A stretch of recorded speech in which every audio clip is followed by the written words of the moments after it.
Congratulations. You are being rescued. Please do not resist. Welcome, friends, to the Beaver Dam.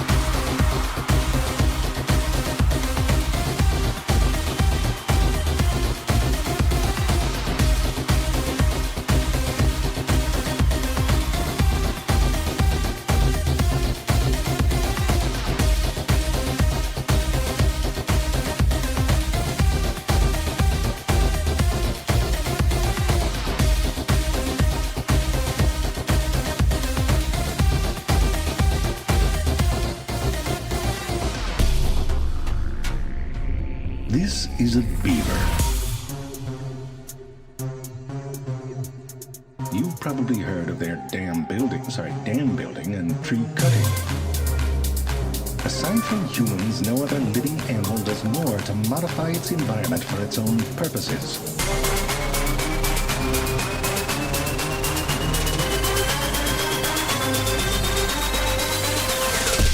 But when? How does the beaver and why does it breed?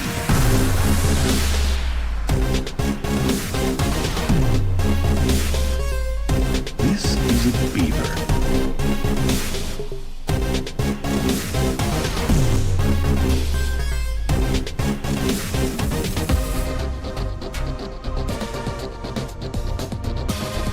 So the beaver beaves and the rest of the dam gets built.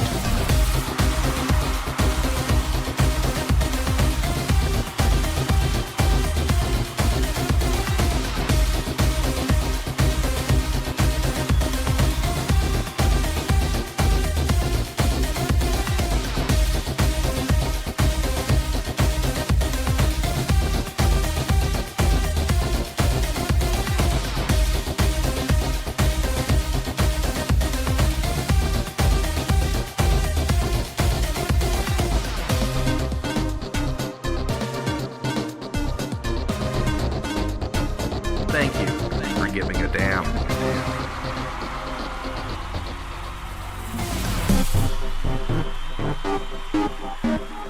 We have taken our first step toward being the damn dominant top apex predator beaver that we could possibly be, being the top character, the top player in this wonderful game.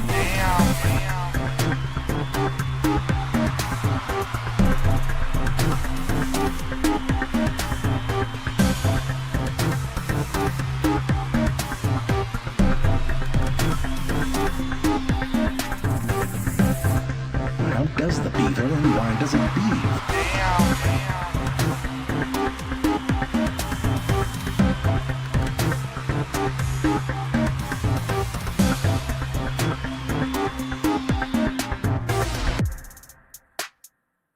Thank you for giving a damn.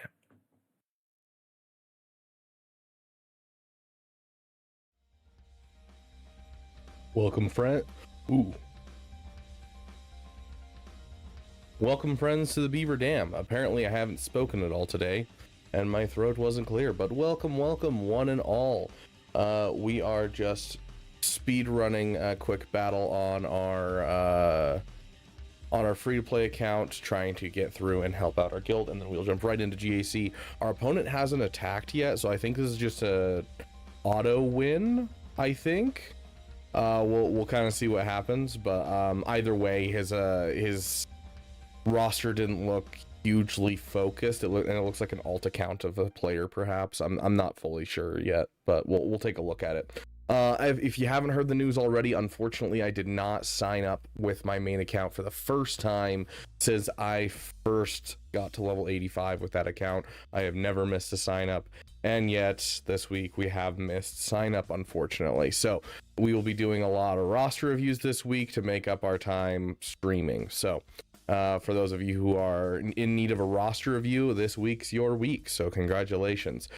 For those of you who are just here to watch my GAC gameplay, I'm sorry, it's going to be a rough week for you. But we'll be back next week with all of it, including a hot sauce GAC, and we're also going to be doing a trivia GAC. I did get my software working. We are going to test it on stream today just to make sure that it is working, but I did do a stream the other day and it seemed to work, and so we will leave it here for a second and like try and see if it's going to be working, just to make sure in a live scenario that it will work on command. But additionally, if you guys didn't see the announcement in the Discord, we'll also be doing a Damathon, and all of this will be to try and hit a goal.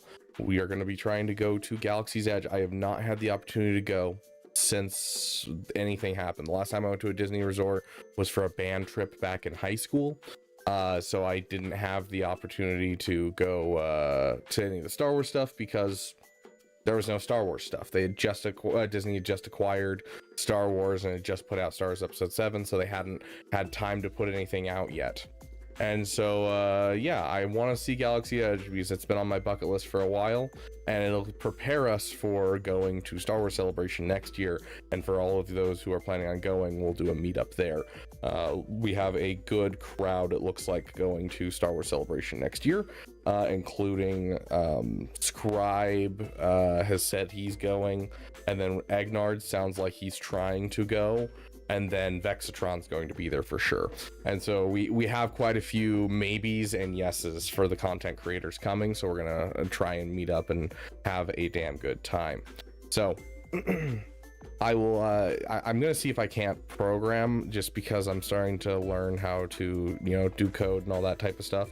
It's in a language that I'm not familiar with, but I'm gonna see if I can make my own custom like goal bar, so that way it'll also count in our gifted memberships and our as well as donations. So that way we can actually be accurate with our goal, and I don't have to edit it at all. It'll be fully accurate to what's actually paid into the channel, because most of the different goals that we've put up before are very iffy on what they actually count. And so I think with my experience building this app that I just built for the trivia, I think I can build an app that will enable us to accurately track how close we are to our goal of going to Galaxy's Edge and making some content for you guys. Welcome one and all. Good to see you, Heinricher. Soleil, I feel like it's been a while, but it's good to see you, my friend. Steelhawk, welcome. Red Dragon, good to see you. AR, way to show your dominance. Jornado, good to see you. Hey, Astro. Type in !lurk just for me real quick, because I think we actually activated that recently. Oh my gosh, we don't want to get demonetized. Hold on. Muting game. Dude, I hate the most recent update that happened for this game reset all of my settings for it. I don't know if you guys had the same thing happen, but apparently we have music going right now, and I have not heard the music to this game in forever. I heard it in the background. I was like, what is that?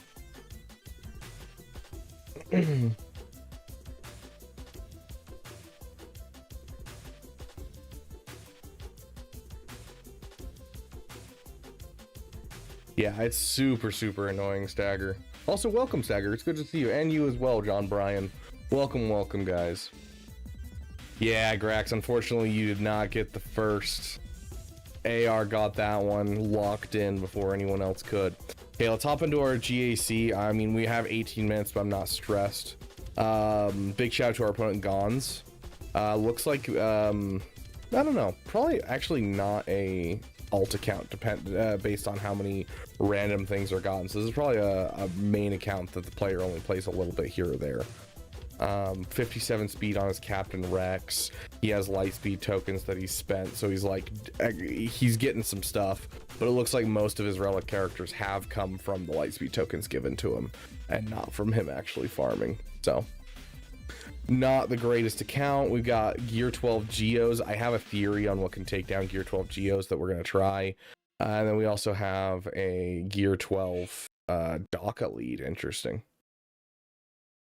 Okay, so this is going to be really silly, but I'm not even going to blink twice about it. We're going to do it.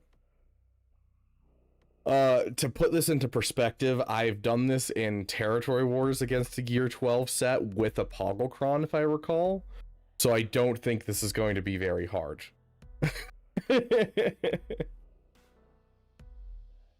Yeah.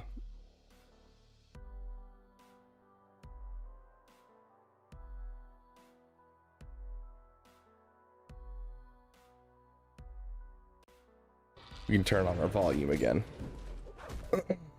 Where's the trap song? Oh, did I accidentally just click something? What just happened to my music? Oh, there we go. That's what I clicked. Where is this song? Oh, we don't play this one very often, so I'm always trying to find it. There it is. Yeah, let's go for Geno Screwed Alpha.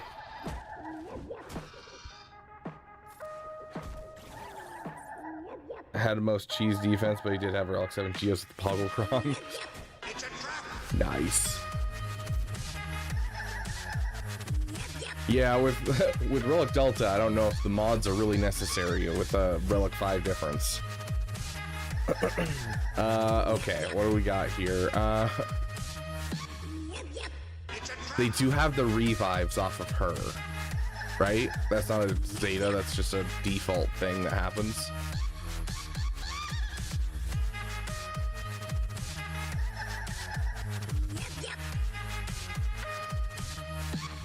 I say we have some fun.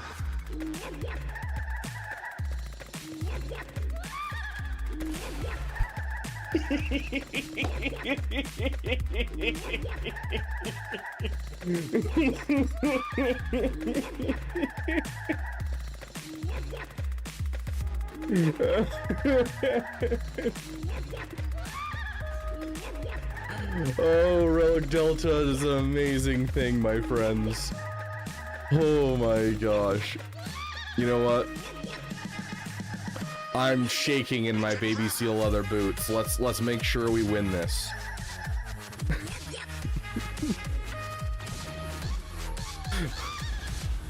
Oh dang, this is close. Oh, I'm so worried here.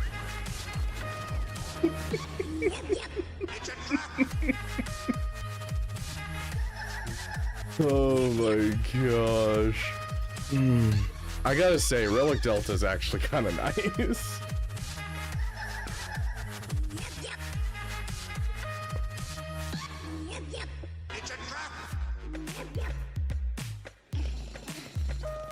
Okay, with a gear 12, I don't know if we're gonna be able to get through this.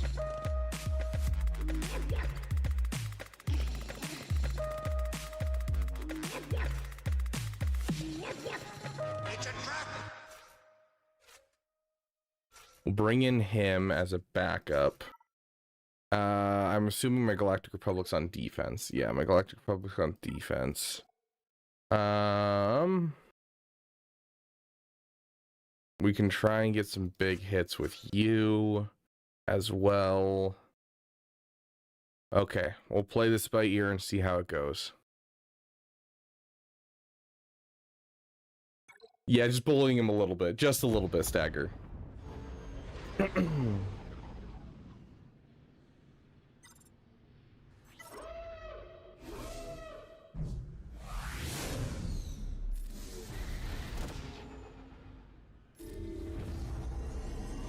Okay, what's a good song for these? Quick, someone. Because we already used it as a trap. We could do Rogue Transmission. I don't know, we have a Leia song. Ooh, we haven't listened to this one in forever.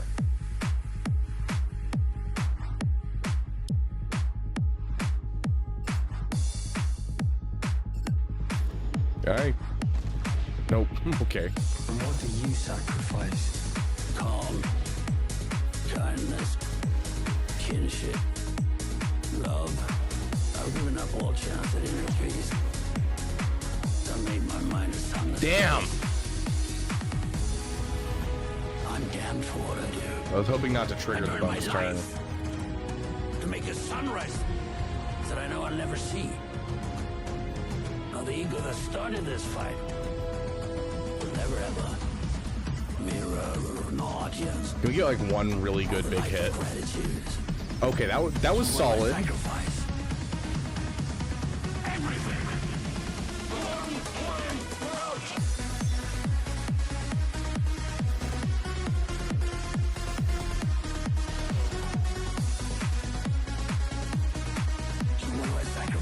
We don't want to call this out right now, because if we call it out right now, we are kind of screwing ourselves. We're gonna hit this instead.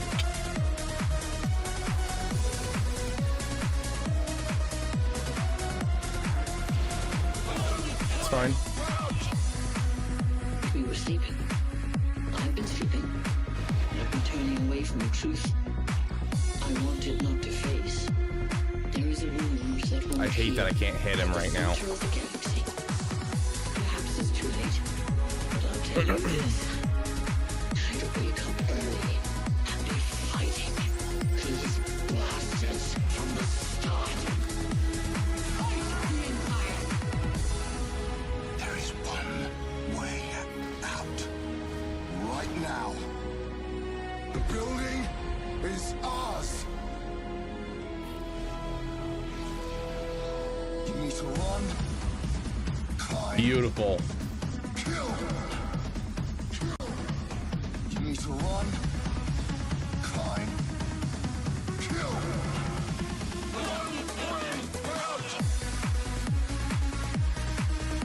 Heck yeah, easy dub. 9 minutes left on the clock. He hasn't even showed up, and honestly, I don't know if he has anything that can actually get through. The opponents in Carbonite always confuse me in such a fun way. Who's the one that I was looking at? Yeah, right here. Look at this arena team, guys.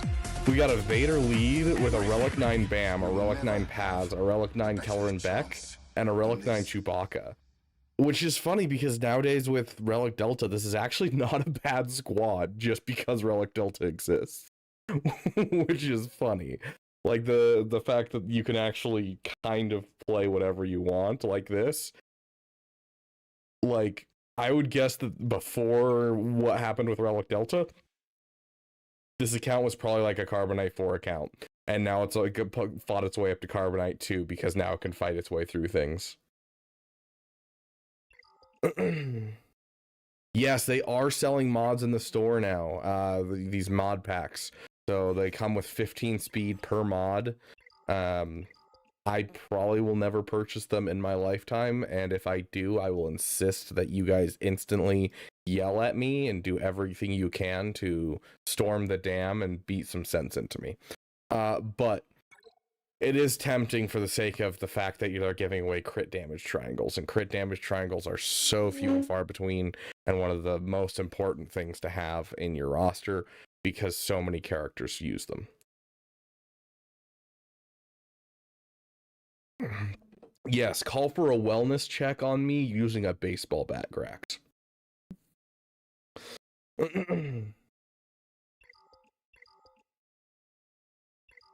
Relic 10 Wedge Antilles, why not, right? At this point. I gotta figure out who's gonna be my first Relic 10 in this account. It's tempting to just do Leia, just because I already have, you know, the stuff to do one Relic 10, thanks to the stuff that they gave away. So it wouldn't be too hard for me to get a Relic 10 in this account. Wish the speed mods have crit damage ones. Yeah, if the speed mods had crit damage ones, I think a lot of people would instantly purchase it. But even then, like if you have any kind of, like if you have Keller and Beck right here, a protection triangle goes a long way. Or if you have any of the Gungans and you're building a Gungan team, they're also really good there.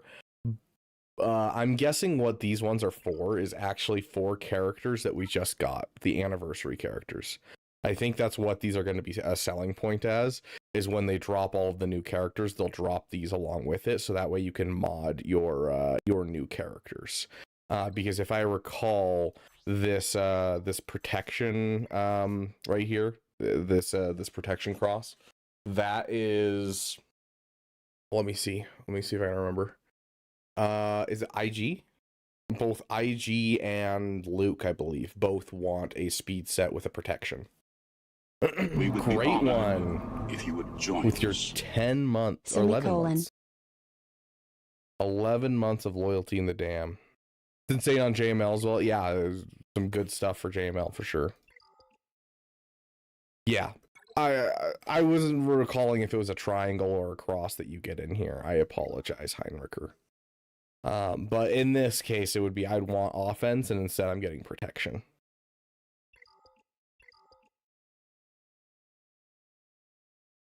But yeah, this one comes with the triangle, but not the arrow like this one does. Which honestly, like a perfect set of this would be a speed set without the without the arrow, because we're always looking for speed arrows and they're not too hard to get.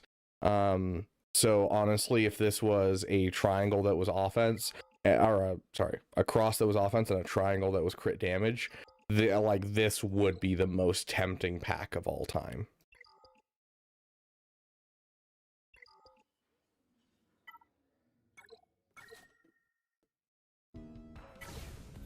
Yeah, great one. We'll be doing roster reviews from the Discord here in just a moment. Just want to make sure I'm caught up on everything. Yep. Oh yeah, and I have to decide on a new Lightspeed token. Who am I gonna do next? Who do I take up to 6-star Relic 5?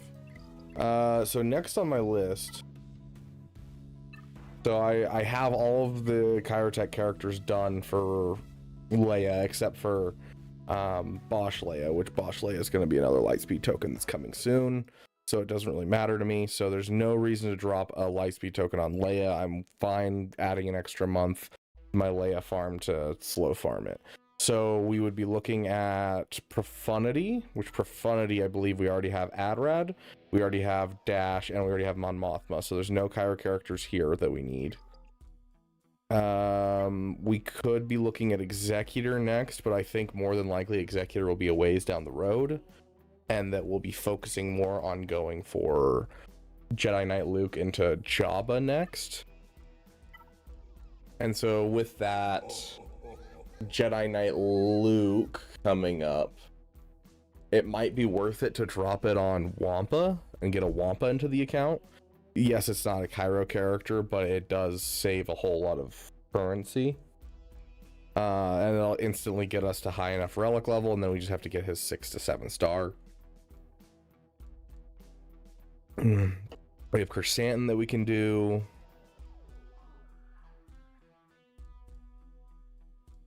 Skiffguard Lando.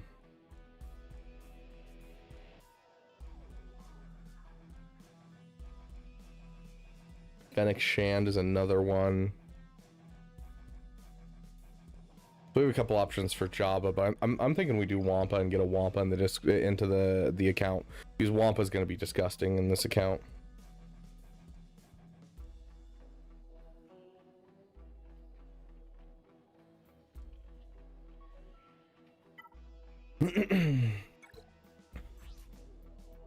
I mean, this one does have offense percentage in here. This one doesn't though, but that's because it can't. But it also doesn't have flat offense anywhere in here. Offense percentage, offense percentage, offense percentage. Yeah, so most of them have at least some offense percentage, which is a good sign of making a good mod.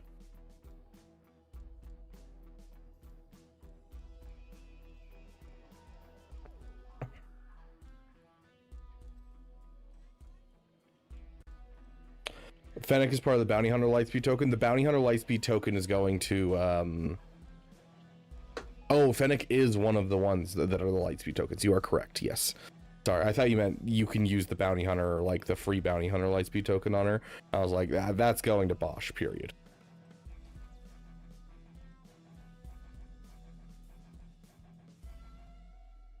New layout, who dis? Hey, Caragol, welcome, welcome. Oh, is my chat not working? Quick, someone say something in chat.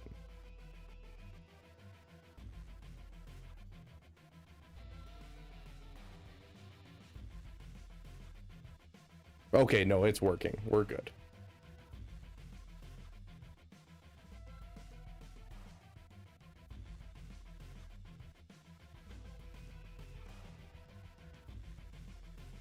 Wampacron is coming. True. Do you guys think Wampacron? So just go straight in for a Wampa?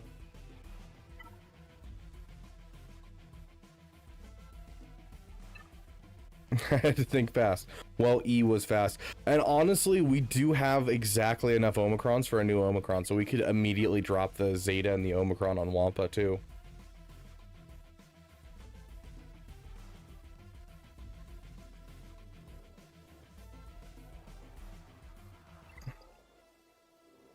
And with how far we got into Conquest last time with our account, now that where we are, I got to Sector 4 with not too much effort, so I could probably farm Datacrons on this account as well.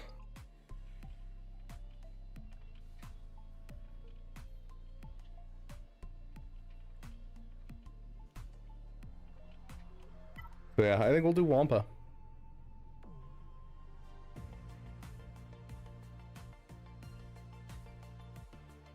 Yeah.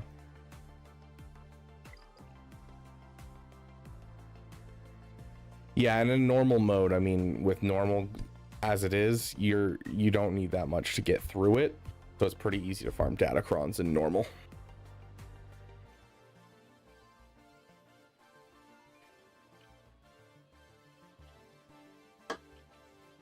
Oh, okay. Wampacron should be permanent. Okay, we're gonna open up for roster reviews.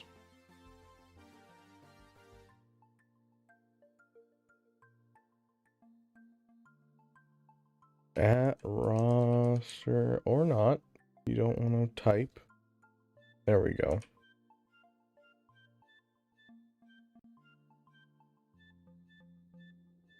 My Discord's glitching pretty hard right now.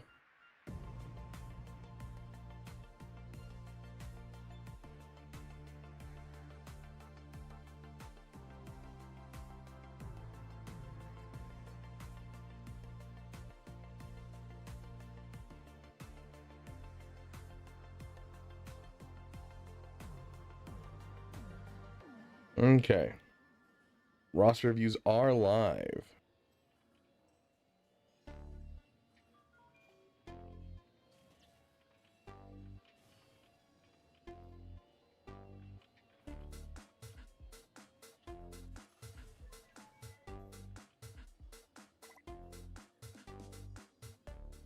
Yeah, I wouldn't mind a new cron for, like, I don't know, something for like Darth Maul, to do like Sidious and Darth Maul.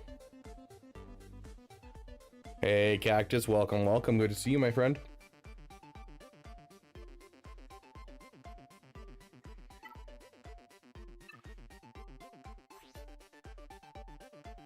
Okay, Wampa will be at the end of one of these lists. This is support, that's tank, this is attacker.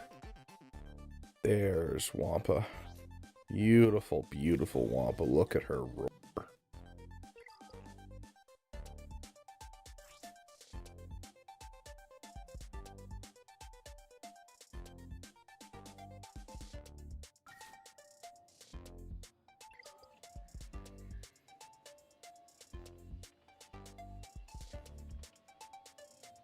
See a lurker who's getting my RR.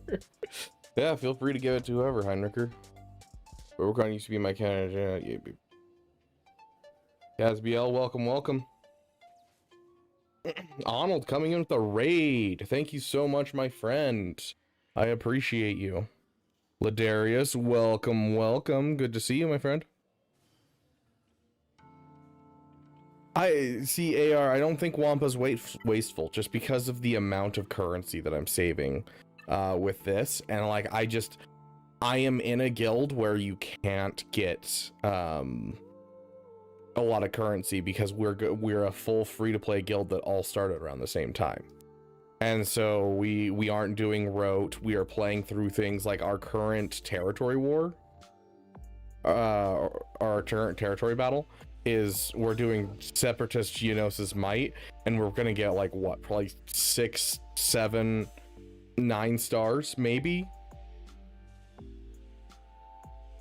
We would be honored if you yes, would join an us. Andor song for the new Andor. Just to be sure, last 2 requested songs were Andor and Afra, yes? Yes, those were the 2, my friend. And if there's any way that you can get them both done by the Damathon, I would appreciate it.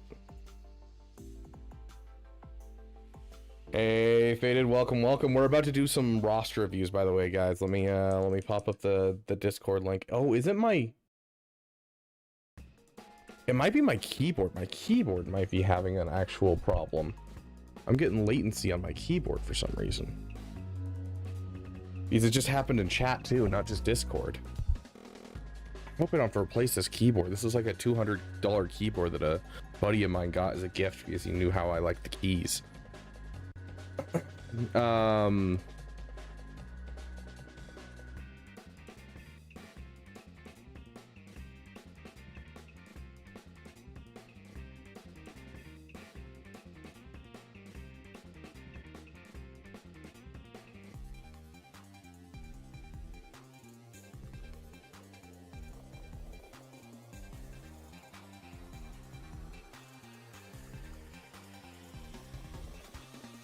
Yeah, I'm getting some hardcore. Are you guys seeing the stream and everything? Does everything seem like it's working?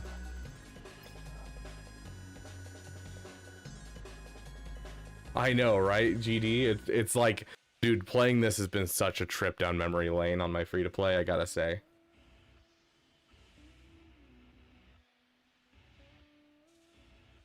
Oof, cornflake. It's a beautiful win by 5 banners. The cutscene in the game I'm playing just won't end. Oh gosh.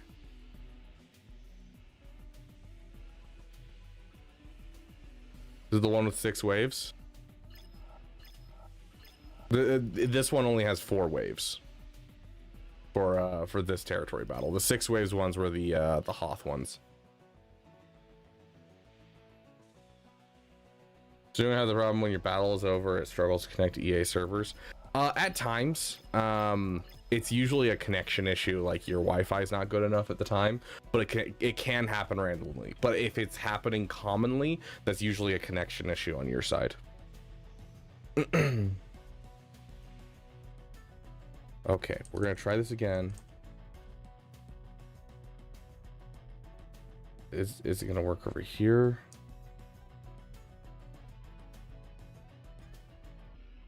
Okay, I don't know what's happening with my keyboard, but it is wigging out so bad. I'm gonna unplug it and plug it back in and hope that that just fixes everything. Because I don't want to have to buy a new keyboard. Okay, so for those who are coming over from the Kyber Club, here is the Discord link for all of you if you want to get in on roster reviews. Sorry, this is kind of taking up my thoughts with this, so I couldn't really get your guys' welcome in here. Hey, Hondo Onaka, welcoming you to the Beaver Dam.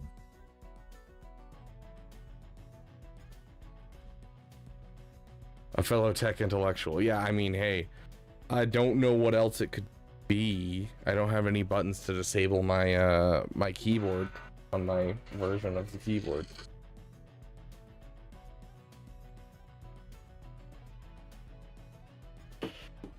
Who was the first in the Discord? First in the Discord from what I saw was Alex. Yeah, it's Alex, then Shaq Dagger, the first 2 in the Discord. As always with our roster reviews, anyone who super chats $5 or more can jump the line and get to the top, as well as anyone who is a $10 member or above can jump the line as well, and they are the top priority. I'm gonna turn on my program right now in case anyone super chats, so that way we can test my program and make sure that it's working for next GAC for next week. I just gotta get it set up real quick. Let me, I have it written down. What I have is the run path.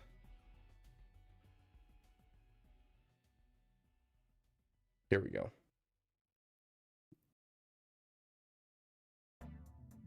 I gotta do my keyboard, dude. This is driving me nuts. Gosh dang it. I am losing my mind right now with my keyboard.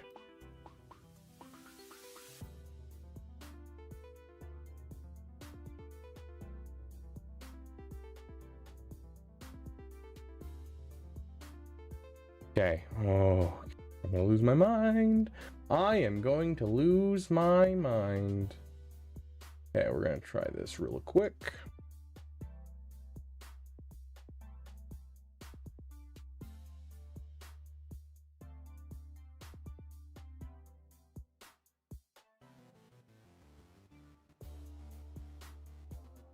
Connected to Twitch, connected to YouTube. Okay, sweet. Okay, from here on out, if anyone super chats an amount, this program that I built should see your guys' donation and then will ask me a trivia question, and I have 60 seconds to answer in chat.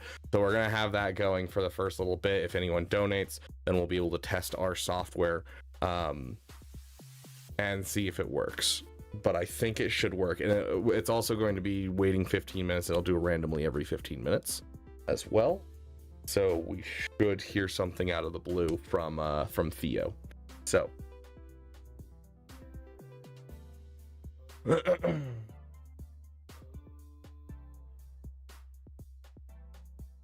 yeah, you have to say, damn, how dare you, Flying. Okay, Heinricher sent me who he's giving his gifted membership to. CasBL, congratulations, CasBL. You are jumping to the top of the list. And so you are going to go first because Heinricher has chosen you to gift his membership roster review. Beautiful, getting 100 crystals instead of the 85. We're going up in the world, boys. We're going up in the world. How close are we to Carbonite 1? Dude, if this round goes well, we might jump into Carbonite 1. And if we do really well, we could be jumping up to Bronzium already for our account. That's insane. Is Wampa actually getting the token? Oh yeah. With the amount of time it's going to take me to get Wampa through currency and Hoda, I think it's definitely worth just throwing it on the Wampa. Getting it for any of the other Chirotech characters right now, I think it's helpful, but it's going to be helpful way down the road. And so I think the only characters I'd be willing to put it on besides Chirotech characters are Hoda and Wampa, because both of them are just automatically, because they cost so much currency, and that currency can go to gear 13s for other characters that are not as important, such as, you know, Lando, Wicket, things like that. And as well as this is one of my 2 ways to purchase Biston Ewing shards. Like, definitely think that it's worth my time to throw it on Wampa. So yes, it's gonna go to Wampa. Plus Wampa will also help us in GAC. I think we can get to Bronzium super easily with Wampa. We get the new Datacron, and then we'll be able to kill basically anything on defense that they have. So we'll blast our way through Carbonite 1, increase our crystals daily from going into Bronzium, and then from there we can get Leia into our account, and then Leia will be our defensive GL, and then Wampa will be our offensive GL until the Datacron goes away.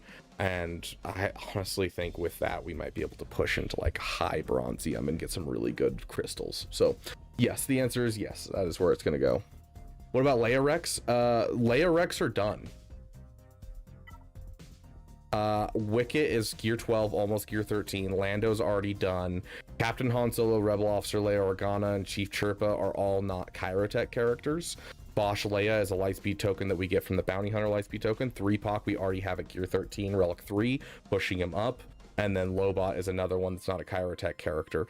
And so genuinely it's just farming a little bit, and I'm fine with pushing Leia out just a hair. Because I don't think it's worth spending lightspeed tokens on characters that don't require Chirotech. It's just not worth my time. I'd rather save up those lightspeed tokens for things that are going to help the overall account go faster in general. Especially because I already have the shards for all of these characters. Like, yes, if we were sitting here and we needed like a relic 7 Wicket, which means we'd need like a 7-star Wicket, and it's like, oh my gosh, we're gonna have to farm Wicket for the next 3 months. Yes, I'd consider putting a lightspeed token on here. But all of these characters, we can get up to the shard level that we need. We're gonna do Rolo last, because we're still working on getting shards for her, but each time we do the territory war, we are getting more shards for her. So it's really not going to take me long to finish Rolo either, up to 6-star. So I'm not super worried.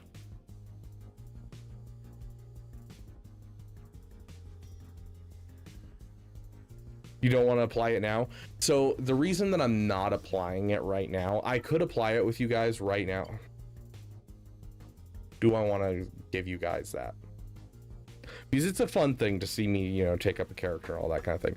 I have a video that I'm making later tonight about what characters deserve a Lightspeed token, because I'm seeing a lot of people just throw it willy-nilly, and I think that that's a mistake.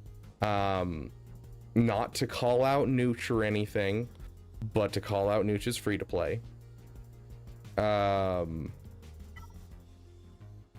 And like, to be fair, it does make sense for what he is doing. What his goals are not what my goals are. My goal is to have a good account as fast as possible. Nooch is trying to test how fast he can get Leia in general.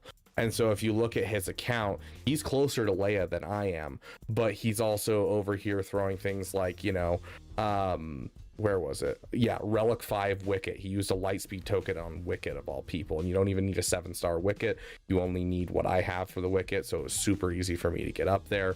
Like, he's spending Lightspeed tokens on getting his characters up and running when he could just slow farm them, and that would enable it so that way he gets Leia and then he gets Profundity literally like at the same time.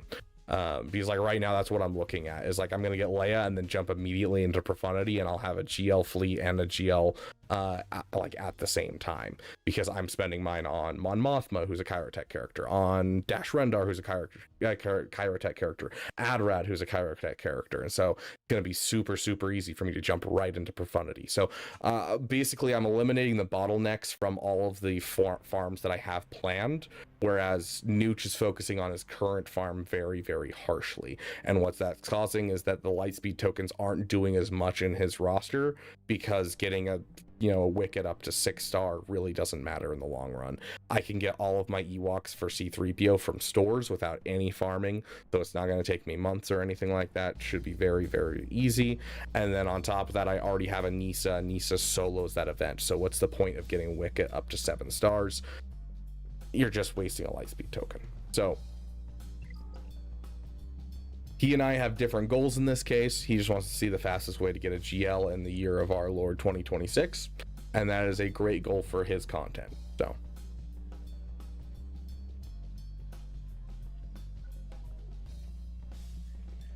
Gear 12 to Gear 13 is the real bottleneck for me. It is a bottleneck to a certain degree, but like with the raids how they are nowadays, it's so much easier, because like every 6 days I get a new Order 66 raid, and as a guild of people that we all started our accounts in November, so 5 months ago, and we are already sitting here and we all have enough that we are getting Order 66 4th crate, and that's with no one carrying us, no anything like that. We are getting 4th crate on Order 66 every single time it comes around, and so that is incredible for an account like ours. And so we're able to push up Gear 13. One of the biggest things that's been holding me back from Gear 12 to Gear 13 is just the fact that all of the characters that I've been pushing for Leia in the last little bit, Luke Skywalker, Captain Rex, Scout Trooper, Drogon, R2D2, 3PO and Chewie next, they're all really high relic characters, and that takes away my Mark II at the moment, and so it's slowed down my Wicket. My Wicket would have been done much earlier, but because of these guys, I've had to take a break for a second, get them up to Relic 7, and then everything will be going into my Gear 12 characters, and it'll be very quick. So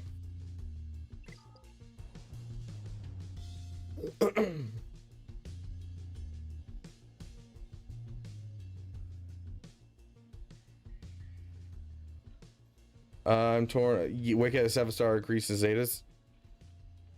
Yeah, but that event also gives Zetas, and so eventually I will, or not gives Zetas, gives Wicket shards, and so within a little bit I will be at a 7-star Wicket anyways. I'm torn whether to give Bosch and a Lightspeed token or just upgrade the old-fashioned lady. She's nearly 7 stars. It's up to you. It depends on where your account is. Like if Kersantin is farther away, then yeah, it's probably a better idea to throw it on Kersantin. When are we getting started on roster reviews? Right now. I was just explaining some farming stuff.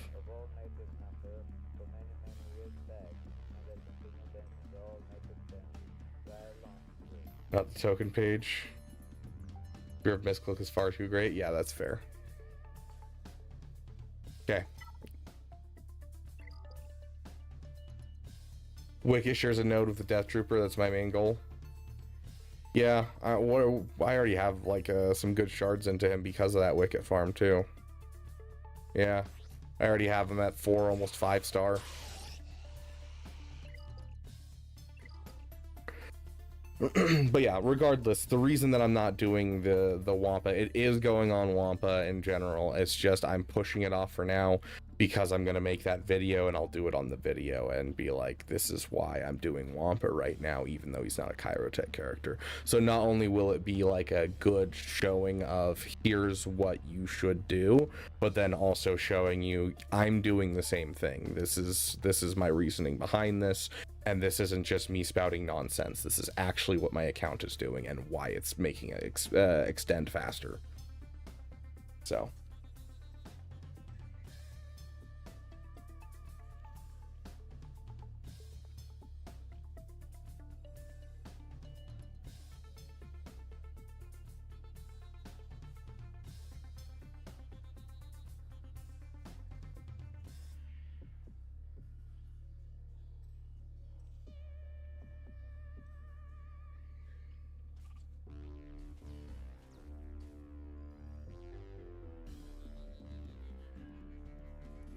Okay, sorry, I got a work message and had to make sure that it wasn't an emergency. It's a little bit of an emergency, but it should be good.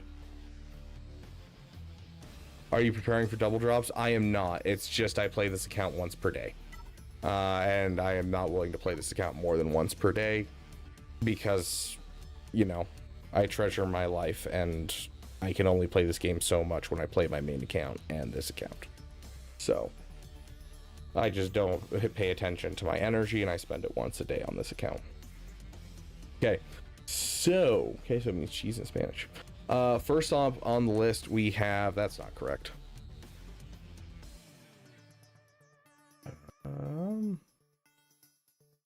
Asbiel. Right, I need to fix my keyboard. We've gotten so off topic. My keyboard's still not working. Okay. Give me guys 1 second.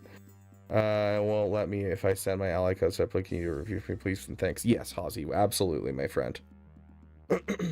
In general, when you're trying to put an ally code into chat, always try to put it as not one conglomeration of numbers, but 3 numbers and then X, and then 3 numbers and then X, and then 3 numbers, because otherwise YouTube just says that it's spam and it won't show up on my side. That's probably what's stopping you as well. So if you make it as one long string of numbers, it's probably not going to work. So try putting in the X's and see if that works. But yes, absolutely, my friend. And then we can also see if our trivia night thing is working.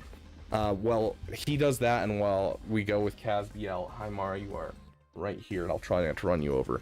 I'm gonna go unplug my keyboard and replug it in and see if that fixes everything really quick, and then we'll jump in with Casbiel.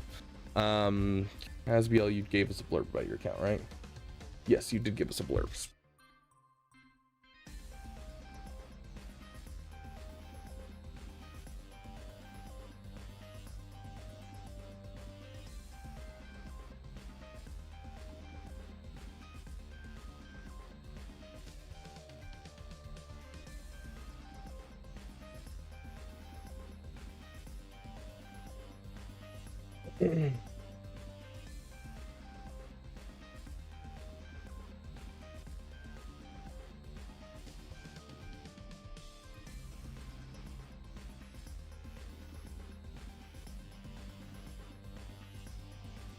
Good news.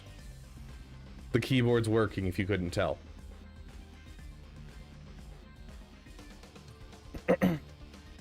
Okay. I don't know why that was being problematic, but now it seems to be fixed.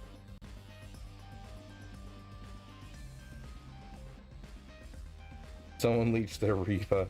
I mean, nowadays it's super easy to leech a Riva because so many accounts have the Inquisitors thanks to Lightspeed bundles. So many accounts have the Inquisitors thanks to the new Lightspeed tokens that came out. At this point, having a guild that has Riva is not like an accomplishment. Everyone's looking at like Zepho ready right now. We've already skipped past the JKCK ready, and a lot of them are looking at Zepho ready. So. Credits will do fine. 429 by 427 x 972 review and after SLKR suggestions. Commander, I have detected a potential lapse in your historical database. While the Coruscant Underworld Police represent the apex of metaphysical order, the Sith historically relied on more volatile structures. Before the Bane Gambit became a staple of our GAC simulations, a specific ancient Sith Lord survived the destruction of the Brotherhood of Darkness and codified the Rule of Two. Identify this individual and pray your logic is more sound than a 1965 GAC performance. Yeah, so I definitely need to edit his personality to remove some of the inside jokes, because he kind of like shoves every inside joke into every question at this point. So I'm gonna have to edit that, but I'm glad that it's working at least. Okay, so if I type into the chat the answer, then it should see that I answered and then check the response and then respond.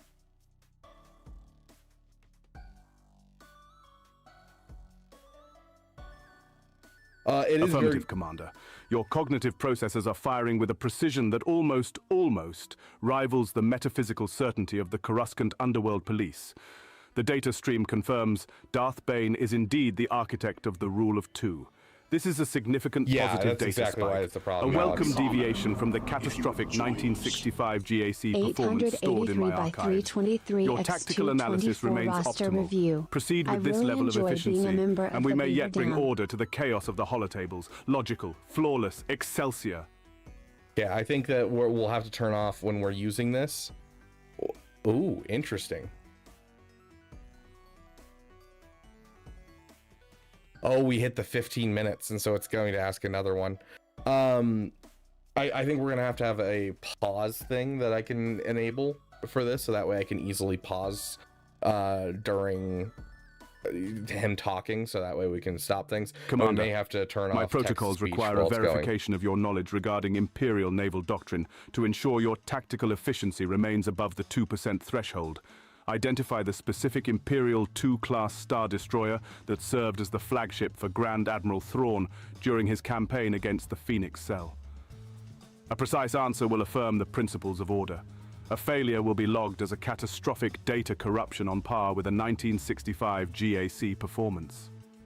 Okay, so with this question, we're going to answer on Twitch this time and confirm that it's working on Twitch.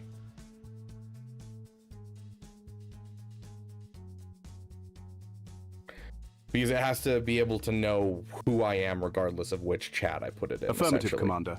Your neural pathways have successfully bypassed the 2% failure threshold. Identifying the asterisk Chimera asterisk demonstrates a tactical precision that aligns with the metaphysical requirements of the Coruscant Underworld Police. This positive data spike suggests that your strategic processing is currently operating far above the 1965 GAC baseline. Order is maintained. Proceed with the assault. It should check to see if you're the one answering, and if you are, punish you twice. What do you mean by that, Heinrich? It checks for me specifically. It doesn't look at your guys' chats. If you guys put in the chat the answer, it doesn't actually register the answer. It's only if my username specifically pops into chat and says the answer. And so that's what I was just testing to make sure that it was working, is I was going over to Twitch to make sure that the Twitch integration was also working, that it would recognize my Twitch name as myself as well, even though the two are two separate, different usernames. So...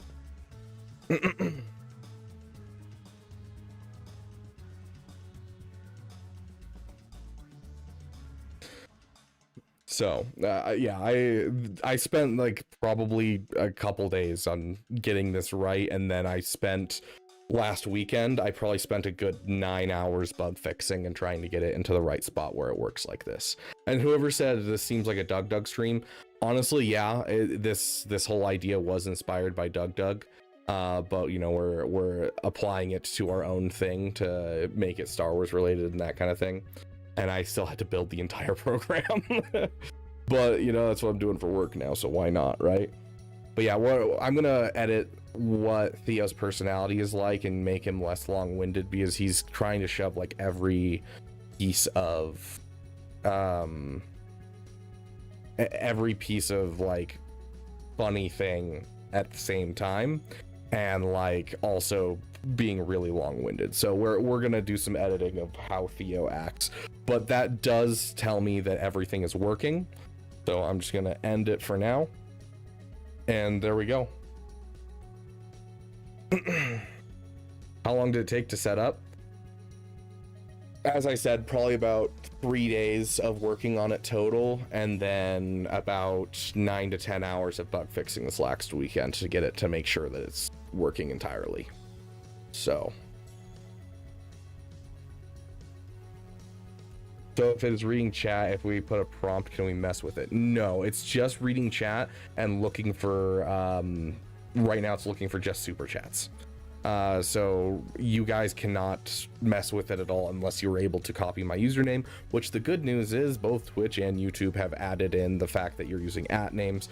So you can't you have to be using a unique name. So you guys shouldn't be able to mess with it, but in the future we could use this same kind of program and use the baseline of what I've already built to do things such as having you guys prompt Theo and what kind of questions he would ask. So for instance, you could be like, ask a question about the Yuzon Vaughn trilogy, and you would then you would be able to prompt him that way, and you throw that in like your super chat, and then it would give it to him, and he'd have to go and ask a question about that trilogy specifically. So we can do more with it now that it has the connection to look at chat, but it's looking for some very specific things right now. So you guys can't really mess with it right now, but I can open it up so that way you guys can do some stuff with it.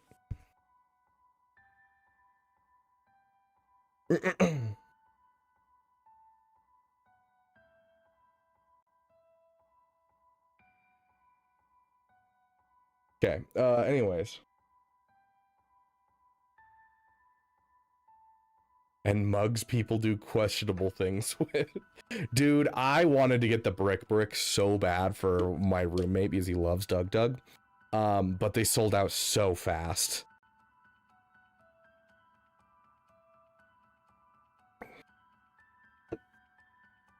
Chimera, you wrote it wrong. Oh no, I couldn't remember which spelling it was of Chimera. And so I went with the one that I feel like I remember from the original trilogy, but I don't remember if it's correct. So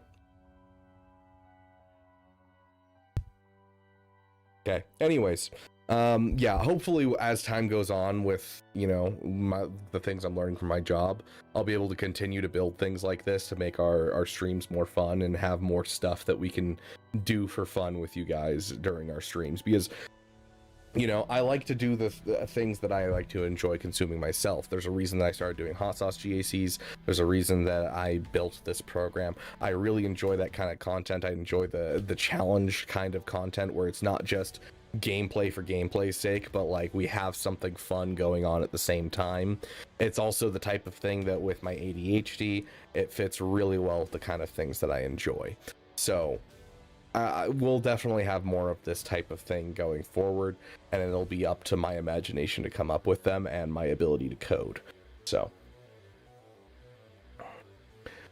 anyways, sorry to get so off track, Casbiel, but we are back with you, my friend. Okay.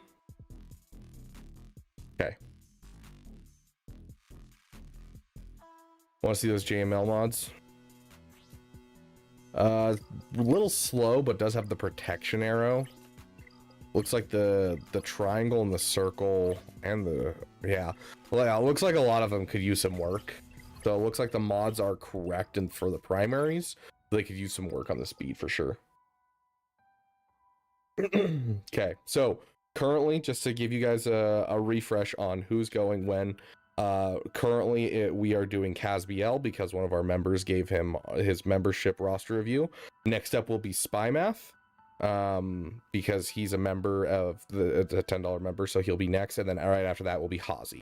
So that is what's coming up. Also, Hazi, thank you both for the 5.99 euros, but then additionally, thank you for allowing us to test our new program. Okay, Casbiel is just done with the Stranger and Quadme teams. Okay, define done with Quadme. So not quite, you don't have the Relic 9s here. It's definitely one of the better Relic 9 choices in the game, so I would probably, at this point, with you having the Queen Amidala, having the Quadme team, I would highly suggest Relic 9ing both of these characters. Right now you're working on JKCK, I'm not sure what I should focus on after that. I could either get Balin, Bo-Katan, Rey, or Profani, which of these farms would be better. How's your guild currently? Are you already in a good guild that's doing JKCK and like Bo-Katan and like their Mandalore already? Or do you need to find a guild that's like that? Because that'll heavily influence what you're doing. Something else like fixing some of my teams, I'm not sure.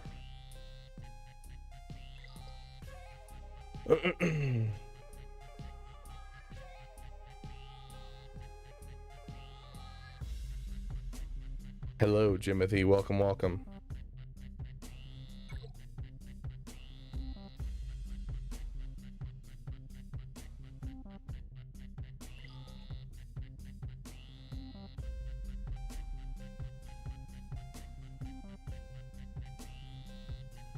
You have more Zepho people than Bo.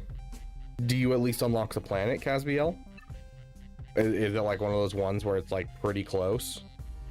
You're focusing more on the Zepho aspect. So it sounds like you're working pretty closely with your guild and that you wouldn't be willing to leave your guild, right? Ah, Heinricher, you're one of his officers. Okay, Casbiel, since Heinricher is your officer, leave your guild right now. Hey Storm, how you doing? It's good to see you, my friend. Yeah, we're trying to get back in there. We've been a little finicky as we've gotten a new job and tried to figure things out. Pretty close to unlocking Zepho, but not quite there. Okay, Heinricher, have you guys seen the problems with Zepho right now? Sounds good, Fogly. You have a great day, and I hope you make it back. I also hope your cat's okay. Okay, so you're liking your guild. If you guys are going for Zepho, then go for Zepho. Get that Jedi Knight Calcastus up, and I push off Bo-Katan until your guild's ready to push for it. Like, don't get me wrong, Bo-Katan is a solid team, and can be very helpful to an account. But like going for a Balin gets you great mothers and gets you Balin, so 2 amazing teams instead of just 1 amazing team like Bo-Katan does.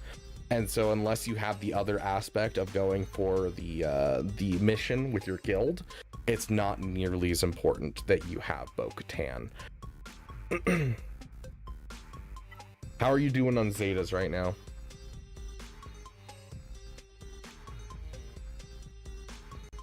Sounds good, Spymath.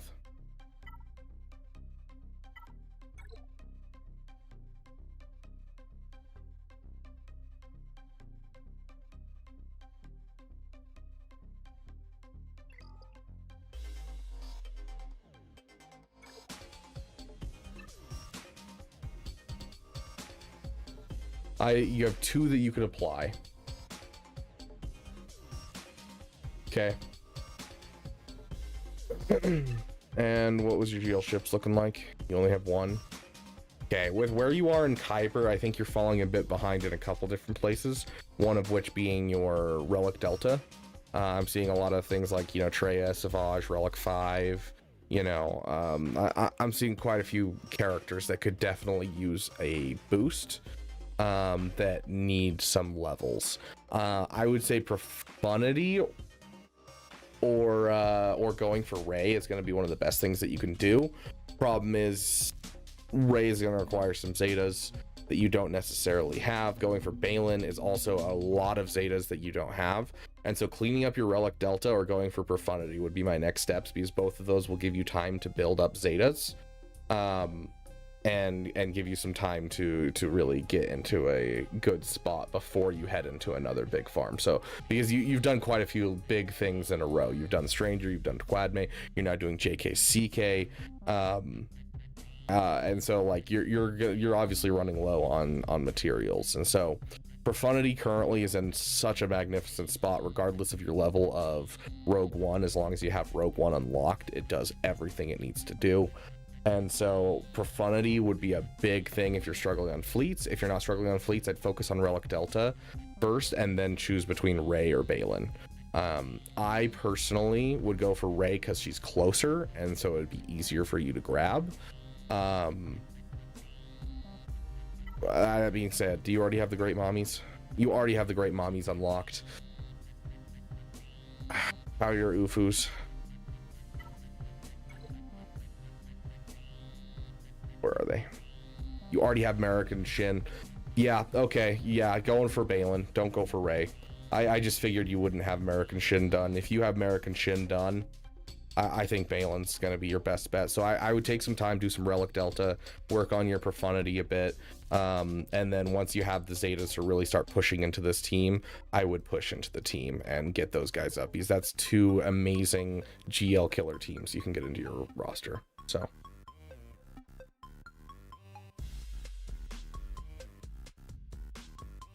Guess fighting for it.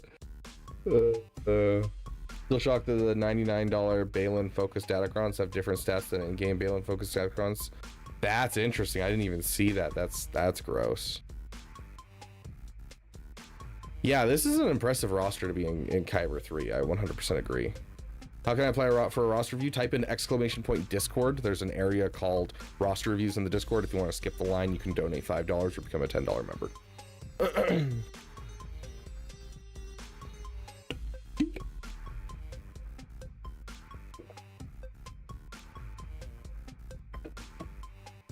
Yeah, that sounds perfect, Casbiel. Like, if you're in Kyber 3 and you're feeling pretty comfortable with your Relic Delta difference, because you do have a Relic Delta difference here. You know, I'm seeing Bosch Leia, I'm seeing Savage, you know, Chrysanthemum. You do have quite a few characters that should probably be taken up to a higher relic level. But if you're feeling pretty comfortable in Kyber 3 on ground and fleets are your big thing, I think go for it. Profundity now, you're going to be able to get Profundity up. And honestly, a Relic 9 Adrad can also go a long way in the age of Relic Delta. And so not only will you be getting a Profundity, a Relic 9 character on a team that the Relic 9 character can sit there and make it so your Jin takes the hits. This is honestly a really nice thing that I've been utilizing on my free-to-play account, as well as something that I'm starting to utilize on my main account from time to time, and I use with my Leia commonly. So I do think that the Adrad is honestly going to be a benefit to your account regardless. So Profundity, absolutely, then go into Balin. And then when your guild starts pushing for Bo-Katan, that's when I'd go for Bo-Katan. After Balin, I would push into the Relic Delta for a bit to build up your Zetas again, and then go for Rey.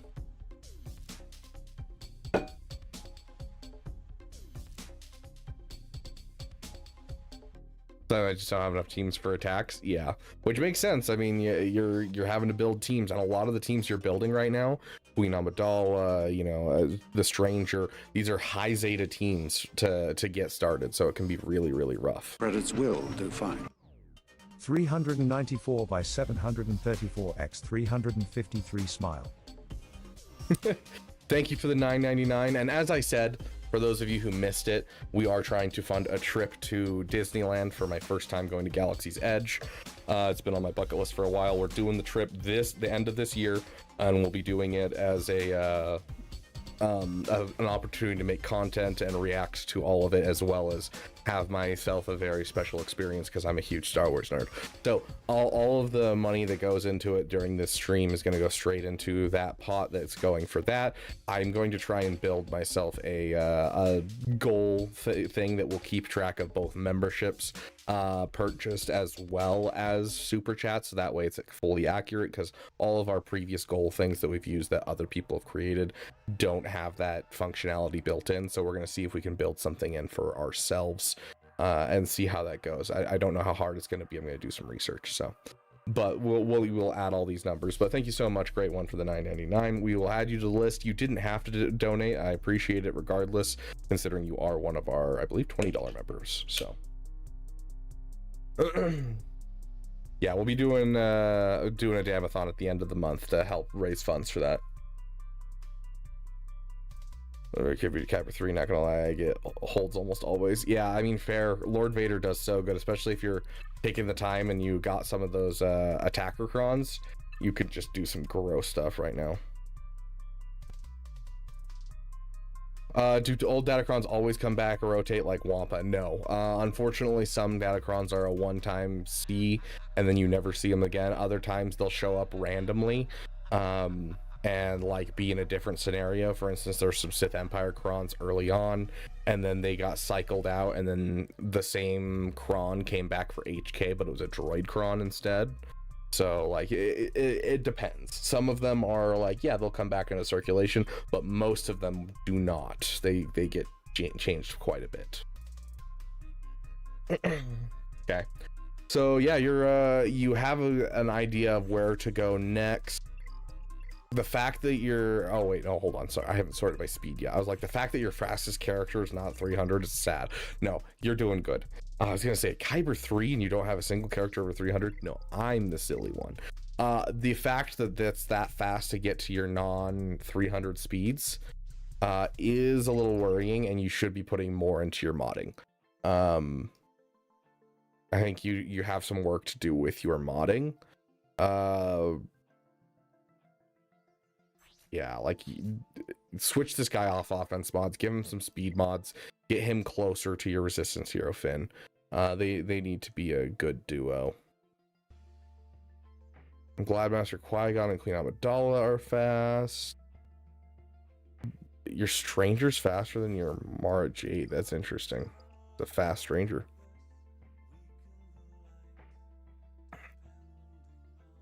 Yeah. So I think you have some modding that you need to take care of. So you need to put some crystal refreshes in mods.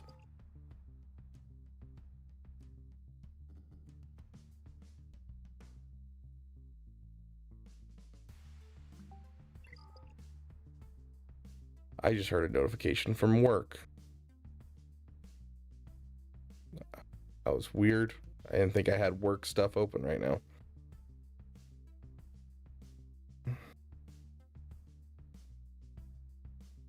Where do I work now? I work for a tech startup.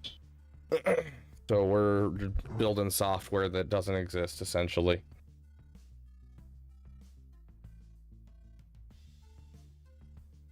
So I don't get paid a lot because it's a startup.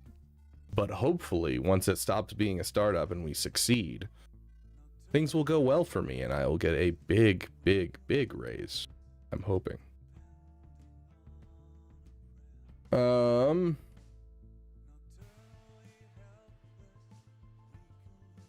Okay, next up on our list is Spy Math. Spy Math, did you, or Spy Math, or Bay Math, or however you want to say your name. It doesn't look like I have a blurb from you in Discord.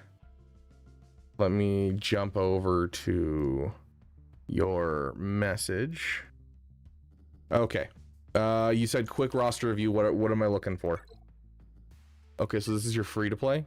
Is that what it is? Or is this your main account? I don't remember. How much energy do you think I could spare on mods if free to playing the era units? That's rough. That's rough. I don't know based on I don't know with your current crystal income. You're gonna have to do the math. You're gonna have to go through and figure out exactly how many crystals you're making a day from Fleet Arena and all that kind of stuff and figure it out.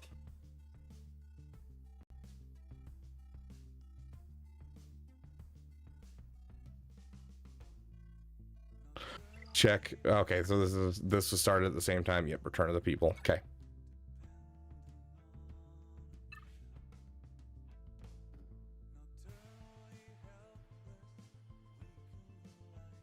Oh no, now I'll succumb to the spreadsheet part as we go. I still haven't succumbed to the spreadsheet part as we go. I just have it in here as just like I know that this is how many crystals I average each time I play this game, and so I could just do it like that. It's the same thing with my free-to-play account. I have no idea actually exactly how much that I'm doing, but I know for a fact that I can spend at least 150 crystals every single day and up to 250 crystals and be fine.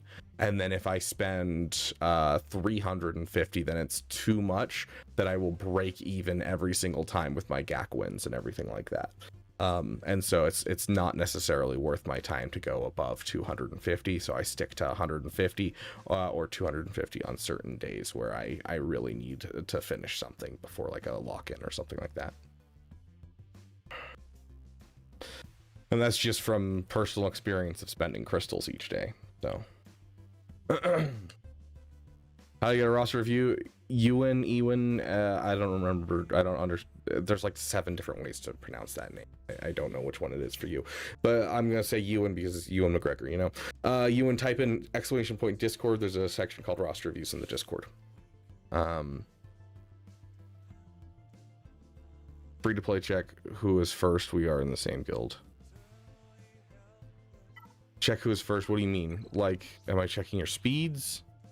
Oh, nice. 309 on some health mods is solid. Love seeing the Keller and Beck. Very nice. Is this with a protection? Yeah, it's protection. That's what I thought.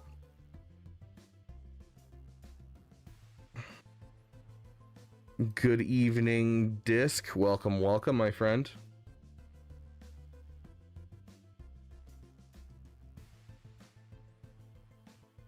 Yeah, Heinricher, unfortunately, I'm still working on that. I can get in the top 10 each day if I'm paying attention, but usually I'm not paying attention, and so I tend to stick out in, like, number 12 in my free-to-play right now. When broke our crystals, I got luck being quicker.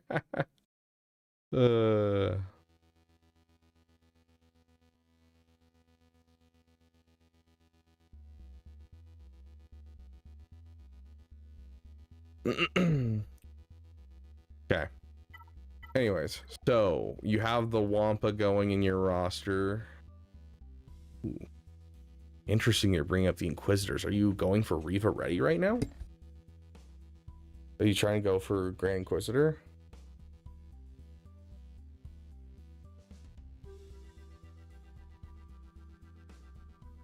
Yeah, Disc, if you want to join in, there's a spot in Discord to join in, or you can donate 500 bits or more and jump the line. Just type an ! Discord to get into the Discord. Okay, you're going for Grand Inquisitor. You'll have to tell me how that goes, because I'm very curious with the mods that you currently have on, like, Captain Rex. I don't know how well you're going to be able to beat Grand Inquisitor.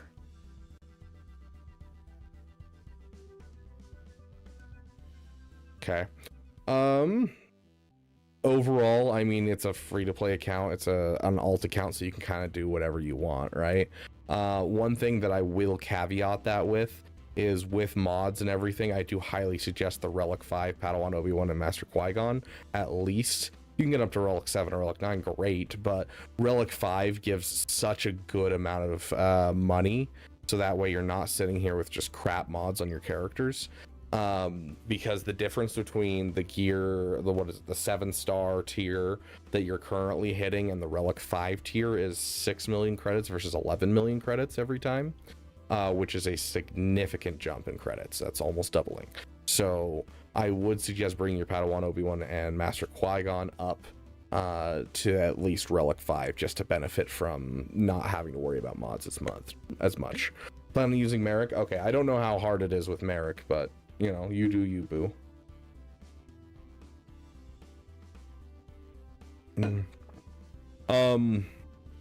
Unfortunate that, like, you're gonna do that and then you're not gonna be able to get Riva anytime soon. I don't know, maybe you're planning on leaving our guild and going for another guild, but I mean, 200,000 or 200 million guild power is not something we're gonna hit overnight, that's for sure.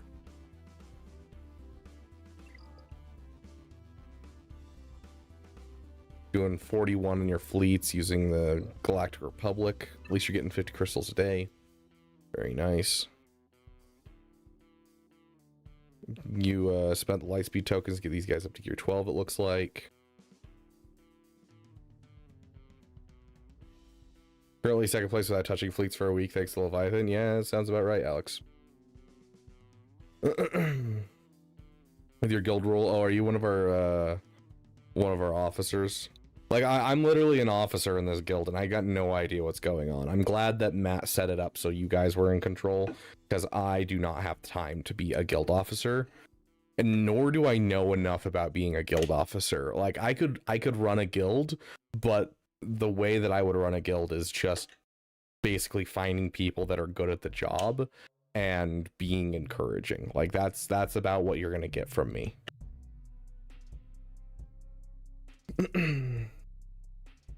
Nice, Faded. Oh, what are your thoughts on the mod packs in the store at the moment? I think that they are an excellent way for them to gain revenue off of new and current whales, especially with the new system of characters coming out with no mods, and you have all of a sudden 6 new characters every single set of 3 months. So will I ever purchase them? No. Do I think they're a not good idea for the game? Not necessarily. I think we're going to see some collector accounts picking them up, but still, a couple mods that they're spending for, I don't think is going to be super transformative, especially if they're taking those mods and they're immediately 6-dotting them and taking them all the way up just over and over again. They're still going to be wasting a lot of their materials. So you're the guild leader now that Matt left? Okay, got it. Everyone in my guild is Italian. I don't know Italian, so no chance for me. I used to have a buddy who would, instead of like trying to scare you and like try to like go boo or anything like that, he would jump out from like corners and stuff and go surprise. It was just so dumb. Honestly, if I could handpick 49 other people, I would just make sure we all play at the same time. Yeah, dude, that's fair. Being able to play with a whole bunch of people that are around the same time. That was how my first guild was. We were all like, there was a good like 15 of us that were all friends in real life. And then the rest of them were all US based. And so we literally just all played at the same time. It was great. Balin and GLA for all of the proving grounds. Okay, interesting enough. Yeah, so I think what you're doing, it looks good. I think your mods are looking like they're suffering a little bit, and just your credits overall are suffering a little bit. So, yeah, one of those things is going to be fixed for you. Like you don't have to worry about, which is Stormtrooper Han and the Bounty Hunters coming soon. You should be able to max out your credit heist, but Master Qui-Gon and Padawan Obi-Wan need to be 469. done. Any next step and moding advice would be appreciated. Smile. Sounds good, Wilson. Thank you for the $13.99 Canadian. I appreciate you, my friend. We will add you to the list. But yeah, so overall, I think the modding is what's falling behind here, and like being able to get characters up to level 85 and that kind of thing. So I think you should probably drop on these 2 characters and get them up and running. But otherwise, looking good. It's an alt account. I don't think you're going to have any problems with what you're doing. It's a little bit of a bummer you're not speccing into your fleets more than you are now, just because you're losing out on a lot of crystals that you could be getting. But once again, alt account, you do you, boo. I trust you.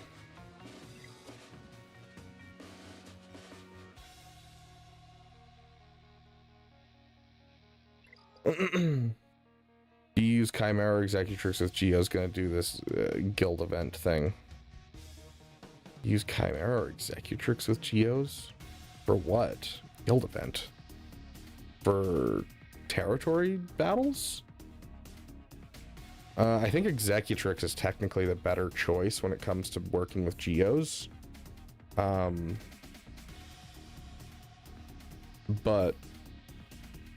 I don't know. I don't ever use them. How's Coliseum been for your main? I've been slacking on it hard. I've missed a couple days, and so it's not doing great. I'm okay. I'm getting like 100 each day. But also, I don't really need it. I have all the Relic 10 materials that I need. I'm doing 5 Relic 10s right now, so I don't know. I haven't cared as much as I probably should have.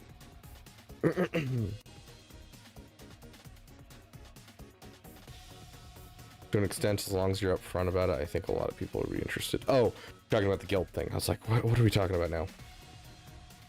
Your favorite UI bug in Swago. What is your favorite UI bug, Grex, that they fixed? Okay, jumping in, we got I don't remember his name. I apologize, but you're new. You're not a normal person around. Hazy TMC. Okay, let's take a look at you real quick. Probably be a little bit more in depth considering the no, it is still a newer account, it seems. Not like super new, but newer. Very interesting account. Very interesting account. Okay, so this has to be a Lightspeed bundle. You bought the Bane Lightspeed bundle. There's no other way that you'd have a Bane with an account this low.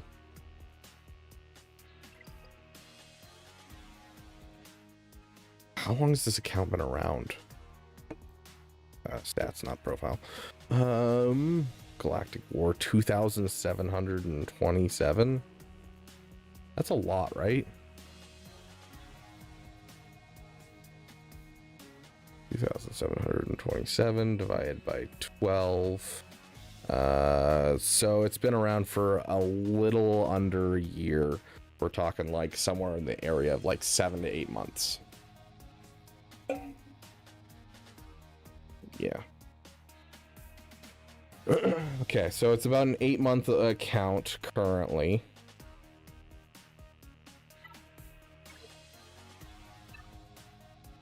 With where your account's at and what you're spending on,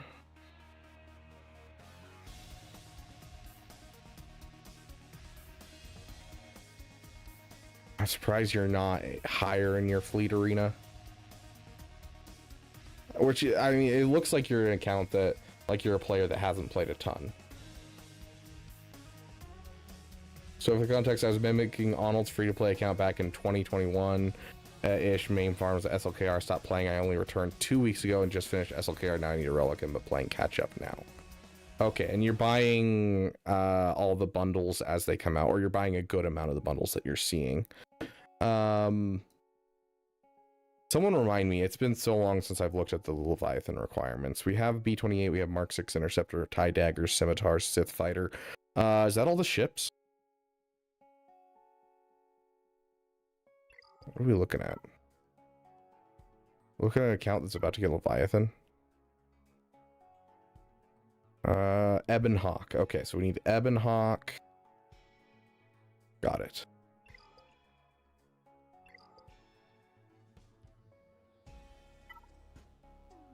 Yeah, it's a bundle, but I want to know how close he is to Leviathan, considering that he is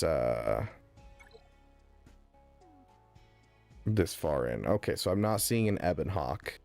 Nope, there's the Ebon Hawk. Okay, so you have an Ebon Hawk, and then you need Malgus just as unlock. You need Darth Revan, which see a Jedi Knight Revan. Let's trick your Sith Empire or your Sith, because you need Lobster at 7. I don't. Okay, so there's Darth Revan, so you need Revan up.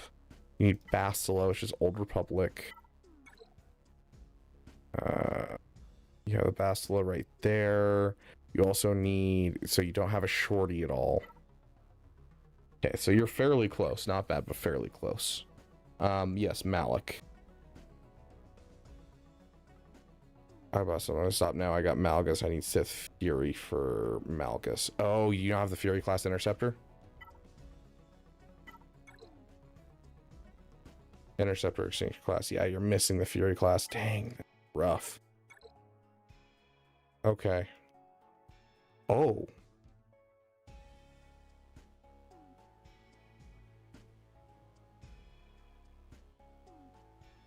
Done and done. 5-star. How are you doing on Razor Crest shards?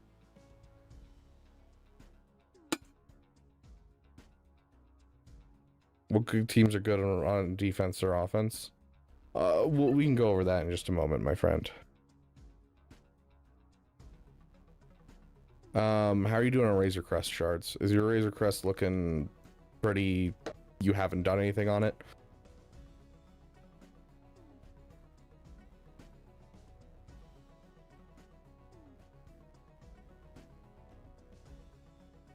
Yeah, no, I got you, dude. I am understanding where your account is. Okay.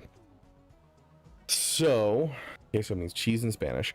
We are looking at an account that's an SLKR rush with a bunch of lightspeed tokens and the ability to go for Leviathan, and being pretty close to Executor as well. With that, what I'm looking at is, are you in a good guild? Are you in a guild that's getting Order 66? Is the Church of Wicket getting you good raid rewards?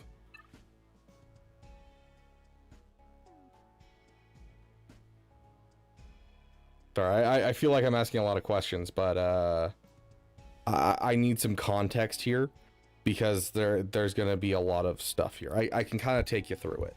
Yes, great guild. Okay, sweet. If your guild gets mad at you and needs you to like put some score on the board for your guild, you can take Kelleran back up to Relic 6, put some semi-decent mods on him, and you can get 600,000 score out of Kelleran Beck. So that should be on your list if your guild is like, hey, we need you to focus on the raid. You can get 600,000 score from that.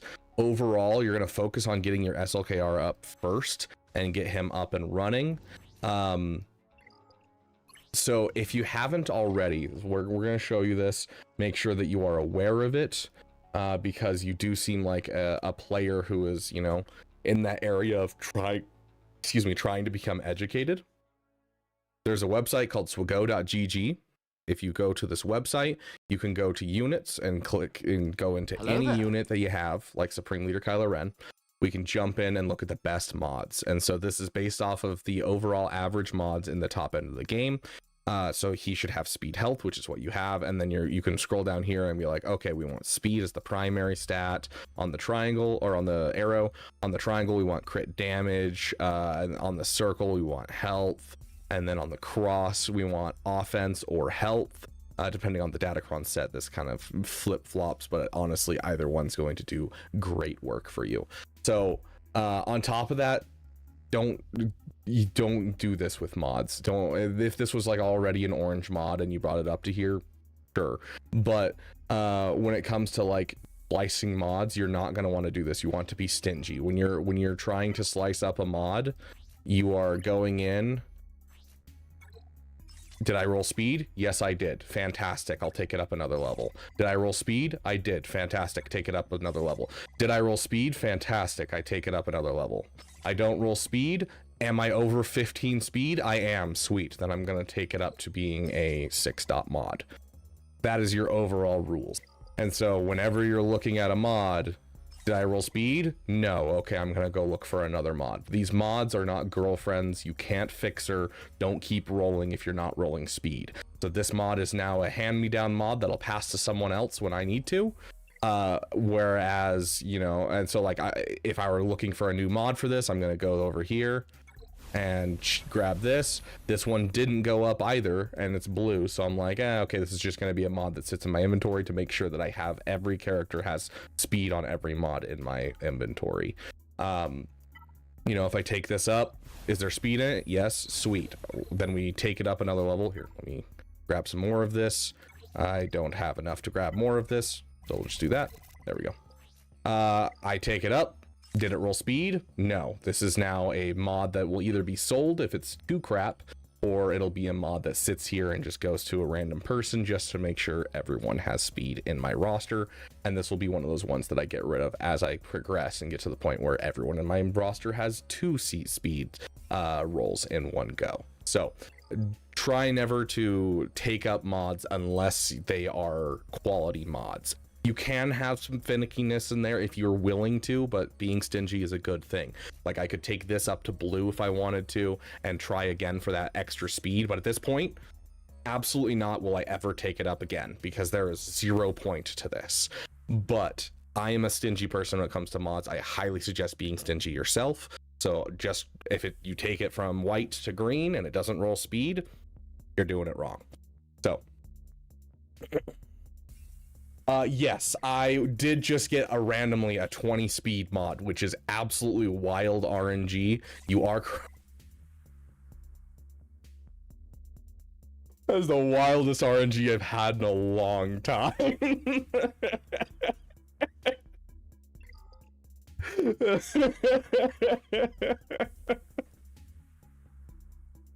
was a great way to show my point, though. It wasn't not like that was a fantastic way. The worlds aligned, everything worked together to make that absolutely perfect, to show exactly what I'm talking about.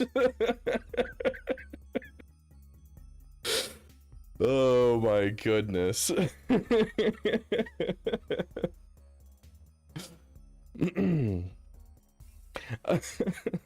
that. I mean, it's on a character, so like it's not going anywhere, but it's definitely popping off of Kyle Katarn because I don't use Kyle Katarn very often. Like I still use him, but like it's probably gonna go to either R2D2 or Drogon in preparation for my my Leia. How's Drogon doing right now in speed? He got a 16 speed. Yeah, we'll probably pop it over to Drogon on his diamond, and then pop Drogon's diamond over to R2, and then move R2's over to him. So we grab this. No, R2 gets his. Drogon gets his. And then we head over to Kyle, and Kyle will get that one. There we go. And so that just brought my Drogon up by a solid amount of speed and brought my R2 up to a solid amount of speed. So now I have an over 300 speed Drogon and a 291 speed R2D2. So looking good. I feel with this look, Kyle deserves the light speed token. Yes, that is on my free to play. As you saw from my R2, I've already started to get some over 20 speed mods on this account from being stingy. And so, you know.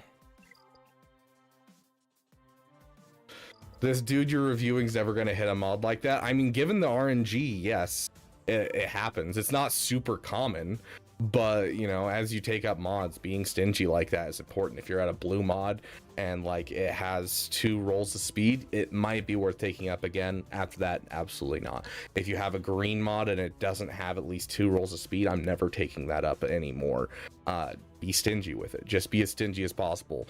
Like, if you have a gold mod, obviously, if you have, like, a gold mod that's just laying around, let me see if I have one laying around. Yeah, like, nope, doesn't have speed. Here we go. This one has speed, and I roll it up to 12, and it doesn't have any additional speed on this. Like, I'm not going to get...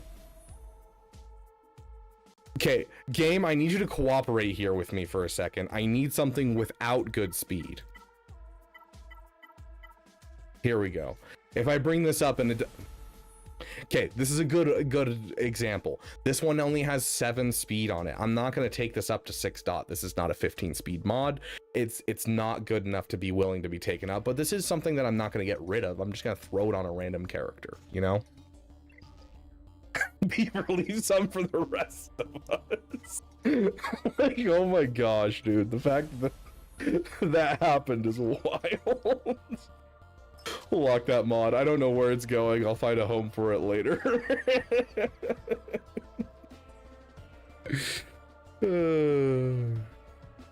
More like hitting 2 nat 1s. Dude, I was doing D&D last night. I was DMing for some people, and I gave someone advantage because they were stealthing, and they rolled 2 nat 1s on their advantage, and it was the most painful thing I've ever seen.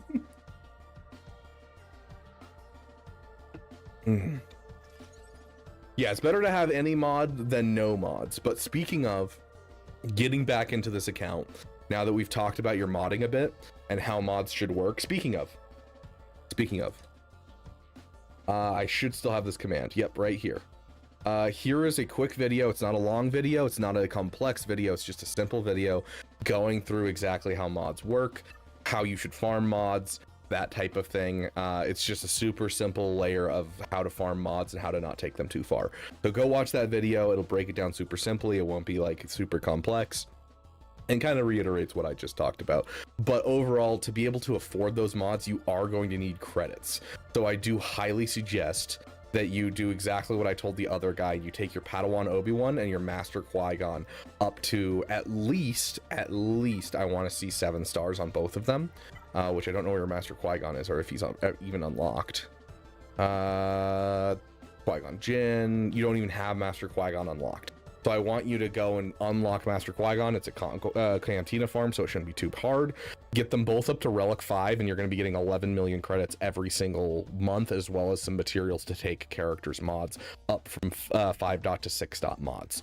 So that'll help you accelerate your modding and fix your modding, because you'll be able to go through a larger amount of stuff each time. And then as for like what you're currently doing, finish your Supreme Leader Kylo Ren, get the Queen's Men up and running. And then normally with an account like this, I would suggest going for something like an Executor and that type of thing. You're pretty far away from Executor, so I want you to keep an eye on Executor and look at getting your Razor Crest sooner rather than later, so that way you can focus on your Executor, because it's going to be pretty easy for you to get to Executor.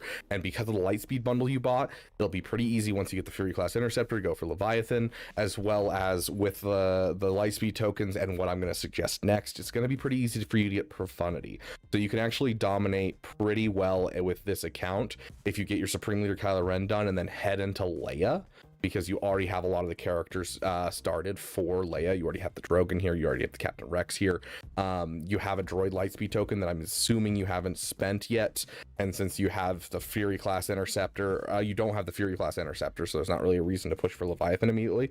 You can drop that droid Lightspeed token on 3-pocket Chewie, because they count as a droid wherever they might be. I don't even know if you have unlocked.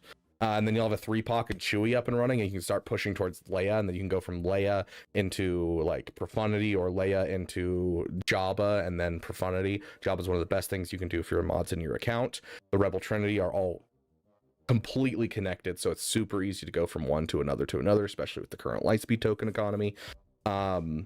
And then you can circle back to Executor whenever you have your Razor Crest done, and whenever you can get your IG-2000. So keep in mind your fleet that it's coming soon is Executor, but I want you to start pushing in after SLKR and after your Queen's Men, going for Leia. So, any advice on teams where I should stick on offense and defense, and what should I focus on going forward? Look back, fix mods. I want a Lightspeed Qui-Gon. Okay, you want a Lightspeed Qui-Gon. Sounds good. Relic Beck is only if your guild's pushing for it. If your guild's pushing you to help out in the raid, do it. Or if you're overcome with guilt, you can push for Keller and Beck and get them up to that Relic 6 like I talked about. Otherwise, if you're not feeling the pressure, go for the things that are going to help your roster, because that's going to help your guild more. And so I would go for the Leia and do that stuff. You're halfway at Razor Crest, which is nice, and so going for SLKR and finishing SLKR, and then taking that and pushing towards Leia, you're going to start building up your galactic power. And with the stuff you're going to be getting from Padawan Obi-Wan and Master Qui-Gon, you're going to be able to get more money into your roster. What more money equals is more characters with mods, because the best way to bloat your GP is with mods. And so if you're putting mods on this character, you're going to bloat your power level of this character. And why is that important? You're at 3.3 million GP. At 4 million, you unlock an event once a month called Proving Grounds, where you can unlock conquest characters. That includes Fury class Interceptor, which you need, but that also includes just a lot of other battles that are going to start getting you plenty of good stuff. SLKR can help solo those. He can essentially handle all of them. So make sure you get your SLKR up to Relic 7. With the Relic Delta and effect, it's made those events much easier, that he can do basically all of them from what I understand. So finish SLKR, finish the Queen's Men, start heading towards Leia, and bloat your GP to 4 million GP as fast as possible. Yes, exactly.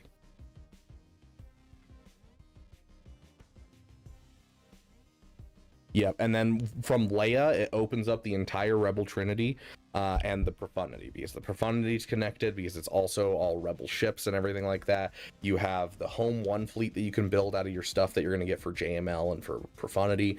You get the stuff that you need for JML out of it. You get the stuff that you need for Jabba out of it. Like, there's so much connected right there, so you can go into multiple GLs. And then I want you to come back and get your Executor as soon as you have the ability to. Razor Crest is also one of the ones that you get from Proving Grounds, and so you'll be able to accelerate your Razor Crest shards. by getting that 4 million GP as well. So there's a reason that I'm having you push that direction as much as possible. What relic should Malgus be when you unlock him? Malgus is, yeah, exactly what Jaka's saying. Relic 7. Yes. So go to the requirements of Executor, Hazi, and take a look at the ships that you need, because those are the things that are going to take the longest. So you're going to need like the IG-2000 and that type of thing. And then make sure you're also starting on the punishing one. You don't need more than like a 3-star punishing one, but you get yourself a punishing one in here at least to start. The good news is a lot of the characters that you need relicked for getting Executor are Lightspeed tokens you're going to get soon for free.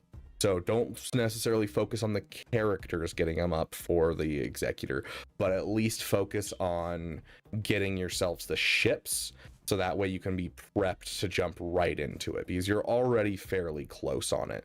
But there's some ships that you're missing entirely. So hey Gabriel, go ahead and type in ! Discord, and you'll find the Discord where you can sign up for the list, my friend.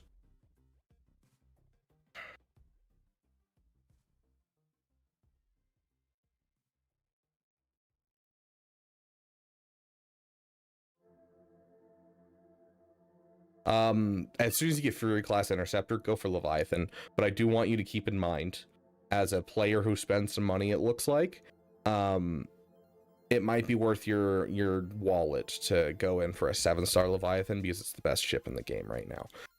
But at 6 stars, it is severely underpowered. The 7 stars is what makes that ship good. So I will warn you about that. But that being said, for now, your focus is Executor, because you don't have a Fury class Interceptor. So sweet. If they were a halfling, they could have re-rolled one of those and got a third now one. I mean, we were playing, so there's a new TTRPG that's based in the Stormlight archive, written by Brandon Sanderson. And so I was testing that out with some new players. So we were playing that. So there are no halflings in that game, but I'm sure there's an equivalent of like the lucky feat in there that they probably could take, but it was a level 1 shot. So 4-star Leviathan will do work in Carbonite. Oh yeah, it'll do work in Carbonite, but like we want him to succeed and get to the top of his fleet arena, and he has like a 3 or 4 year old fleet arena that he has to fight up through.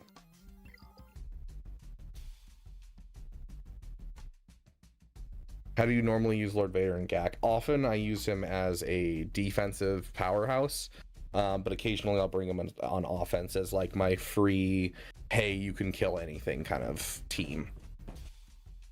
With the clones, he's kind of become the same type of team as almost like a hybrid between Rey and JMK, where like you have the disguised clone trooper to do big daddy damage like Cat, but then you also have the like Ben style puzzle with Apo, and so you end up just with like a lot of ways that you can utilize to be really, really beefy and do high damage.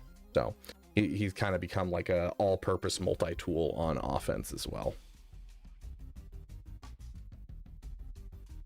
Relic 7 should be where you take all GLs faded. So characters in general, if they are a key character that's on a team, where like they kind of set up the team, they should be Relic 7 in general. Like Queen Amidala as the lead of that team should be at Relic 7. Any character that's like the focal point of a team, you're gonna Relic 7. But specifically with GLs, if we go over to Galactic Legend, Galactic Legends have the ability Galactic Legend, which says this unit has plus 10% max health and max protection per relic amplifier level. So a Relic 7 means you get 70% max health and protection on top of their regular amount. And so they are some of the best benefits of high relic levels. So there's a reason that we take them up to Relic 7 as a minimum, and then why they're one of the first ones you look at taking up to Relic 8, Relic 9, or Relic 10 as a choice. So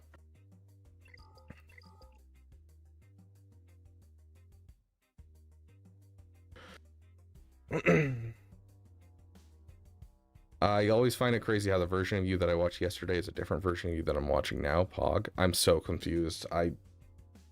Solo? I don't know. Isa Solo? I don't know what you're referring to, but thanks. I swear people were calling Lord Vader the weakest a week before he was one of the strongest. Yes, that's because he was the weakest until the clones came in. He was one of the worst GLs besides Sith Eternal. The clones are what caused him to be okay and be like solid in the game. Now that he's in the game with his clones, he's great, but there's a reason we called him Lord Failure. He had so many different counters, so many different ways to piece him up pre-clone troopers, and then on top of that you had to use Maul, which Maul is such a good character in unaligned force users, such a good character as his own team with the Mandalorians, that it's really hard to justify throwing that on a GL for a subpar GL that still gets absolutely molested by the 2% and gets molested by bounty hunters. Like, what's the point of my life at that point? I'm wasting two really good characters to get a subpar defensive team. What's the closest we got to a GL rework? You say closest we got? We had a GL rework for both Rey and SLKR at one point. It was before my time, so I'm not sure entirely what the differences are, but I know for a fact that back then it was like more beneficial to use Phasma as a lead than it was SLKR. SLKR was in the team and not the leader way back when he first came out. The great nerf of 2021 is what reestablished the meta of GLs being the top end of the meta, because there was just so many ways to kill them. And so SLKR's whole thing about gaining turn meter reduces health and losing turn meter increases health was not an original part of his kit. And there was some big drastic shifts on how those characters worked to make sure that they were the apex predators in the meta. C equals trash. Agreed. I mean, he's a solid offensive team that can solo essentially in most of the teams in the game that are non-GLs, and so that's where he comes in as helpful. He beats Ahsoka, which honestly is probably the best thing that I get out of him. If you just leave it for now. Thanks again, brother.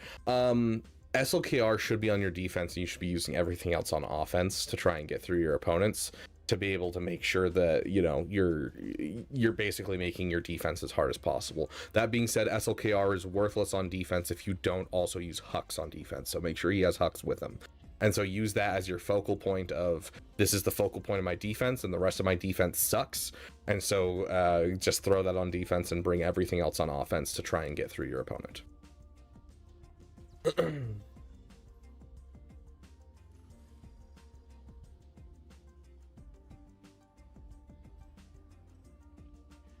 C has failed me way too many times. C is worthless without Watt. C does require a whole bunch of random characters. Malgus Killer, he's a solid one for that, yeah.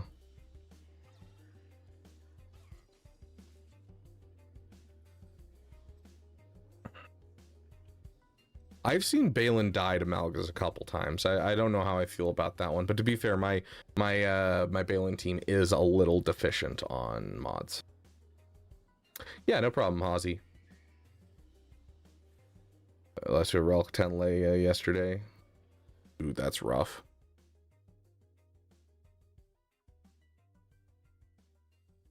Okay. There is one last paid for roster review, two less paid for roster reviews to do, and then we are into our free list. How long do we have? We have about 30 minutes. Okay, we'll try and go fast for this. Make sure that we can get at least some of the free list as well. Okay. The good news is, because I didn't sign up with my main account, you guys are going to be able to get multiple roster review streams during this week. So, hey, great one. I am getting player doesn't exist from the number you gave me. Can you double check the number and get me the correct one while I do Wilson?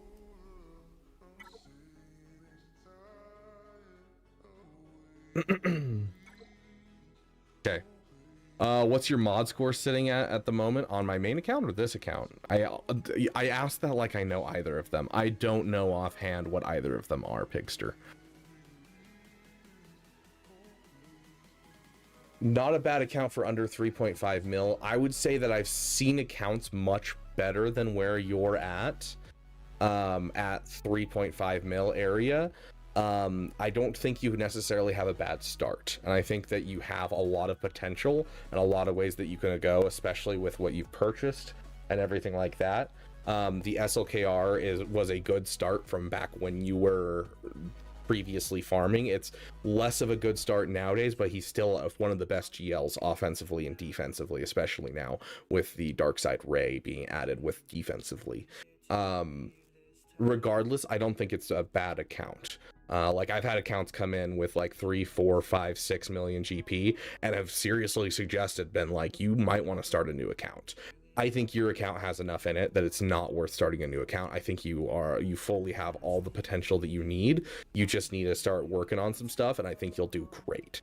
So is it the best account I've seen at 3.5 million? Absolutely not. But is it the worst? Also absolutely not. I think you are in a solid position to get a really good start into this game and have a blast doing it. So I think you're, with getting SLKR up to relic level and everything, it'll be a big step forward. Getting Proving Grounds, big step forward. And with the Lightspeed tokens, you're getting a lot of what you need to go into Leia and have a really good start. And you're really close to all 3 GL ships, which is a big thing, because getting those 3 GL ships can accelerate you so fast, help you fight up into your fleet arena shard. I think you have a really solid head start into your account, and I think you'll do great.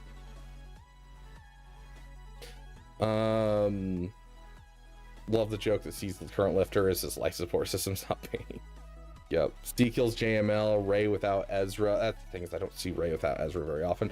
And even without, if you're facing a Ben version with C, I hate doing it. I feel like I never win that fight. JML is great GL. None of you can convince me otherwise. Right now, he's probably the second worst. Let me think for a second.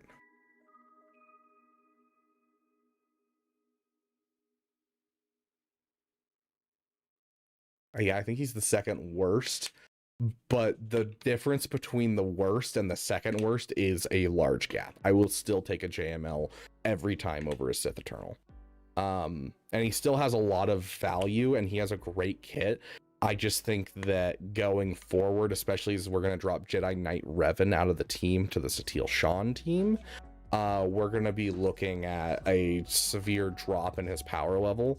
And I do think we do need a lifter for him, and I do think they're leading towards that. I think that's part of Satil coming out, is to pull Jedi Knight Revan out of his team and then give us another character into that JML team as a lifter to it. I do think they're prepping for a lifter, and if they're prepping for a lifter for JML, I highly suspect we'll also see one for Sith Eternal, especially because, yes, they're sequel characters, but they are originally from the original trilogy characters that are returning legacy characters.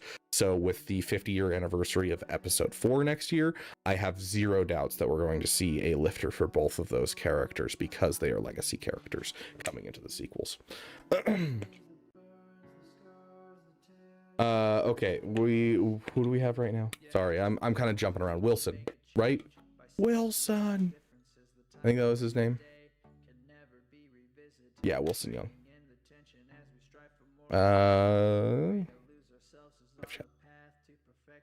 Did Wilson give us also, if I didn't mention it, Troopers on Break, thank you so much for the raid, my friend.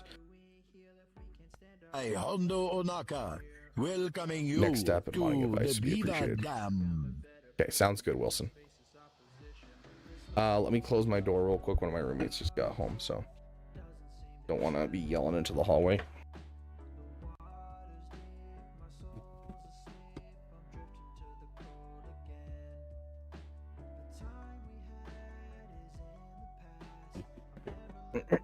Okay. Let me double check.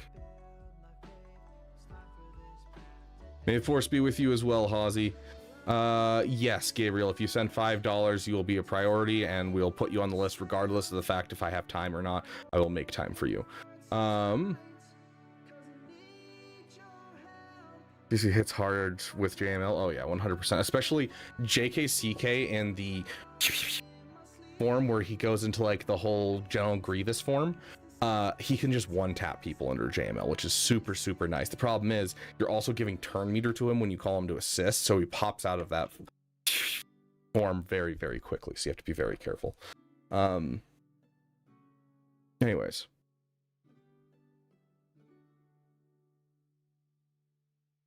Confirmed Beaver wearing pants on stream. How do you know I don't just keep an extra pair of pants underneath the desk and I put them on so I can stand up?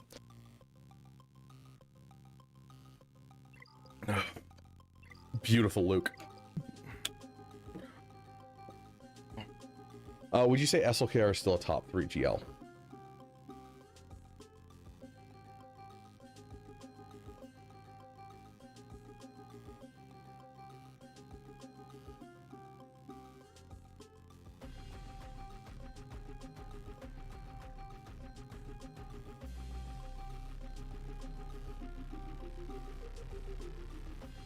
Yes. I'd still put him at top 3. I think Leia deserves to be in the top 3. I think Hondo right now deserves to be in the top 3, and I think SLKR deserves to be in the top 3 right now. I think Lord Vader's 4. JMK's dropped down to about 5 or 6. I can see an argument for Rey being higher, but also a person who's just on defense or just on offense always makes me 243 117 965. Okay, Gabriel, we'll have you next. Thank you for the 5 pounds, my friend. I see the math saying he's your only GL. I mean, if you want to, you certainly can, Faded.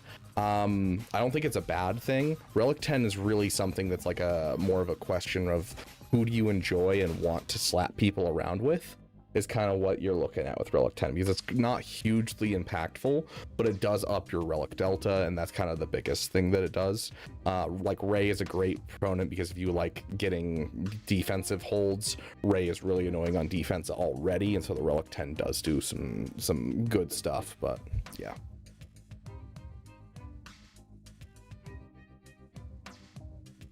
Currently finishing up JML, waiting on finishing up JML, as in getting him to Relic 10. Oh, sorry. This is with your account right here. Okay, I will come back to you. I was gonna say, yeah, this one, it was just next steps and mod recommendations, I think, which that JML already tells me that you know how to mod, which is fantastic. Let's take a look at your mods overall for non-GLs. The fact that your cat is faster than the character I just looked at is always a good sign. Yeah, I am not super worried about your mods. Resistance Hero Finn is good, but your Resistance Hero Poe is not even on this list. So wherever your Resistance Hero Poe is, get him up and running. You want to be able to beat, because your Apex Predator that you can take down with that team is Ahsoka Tano. And so you want to be able to take down Ahsoka Tano with that. Yeah, drop the offense mods, switch him to speed mods. He doesn't need the damage. This isn't a matter of having damage. This is just a matter of him being closer in speed than Finn. So, get your Poe faster overall, because I want you to be able to absolutely stomp Ahsoka's. It literally makes me giggle every time I do that counter. It's a great counter. I have a video for it. You can go and look at that video if you so choose. If they have like a Relic 10 Ahsoka, I will say you probably will have to two-shot it, but it'll at least kill off the team. Because like with Relic Delta, you're probably not going to get through the health that Ahsoka has with the team. You still could, it's just going to be severely limited, and you need to make sure that you land Resistance Hero Poe's second special on Ahsoka, and then you can run a turn meter train around her until you can kill her. So it's just a little bit more iffy.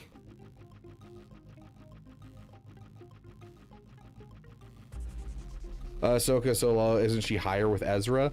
No, Jaka. Yes, she is rough to deal with. but she has a couple really easy counters. In 3v3, she can be beaten by Sith Eternal without like a second thought, regardless of the fact if she has Ezra. In 5v5, I literally stomp her with Finn Zori every single time, regardless of Datacrons, regardless of anything else. It is the easiest thing in the world. It requires a little bit of paying attention, but like I've lost once, I think, with that team. It is so incredibly easy. And if you're being beaten by a non-legendary team, you're automatically not doing good. Okay, sounds good, Burrito. Saw Luthen or Afra. Depends, Wep. Do you have the IG-90 and the Focus Cron? I think with the Focus Cron right now, if you have the IG-90 lying around, I think I'd prioritize getting Afra up and going, Wep. Are the roster reviews free? The ones on Discord are, but if you pay for it, you get priority. Right now, we have quite a few priority. I don't know how many free ones we're going to get to today, but we'll try to get to at least 1 or 2. But we will have 2 more roster review streams this week like this, so we'll have another one tomorrow. Working on Balin, was thinking GL Ahsoka next. Okay. Let's see. With an account like this,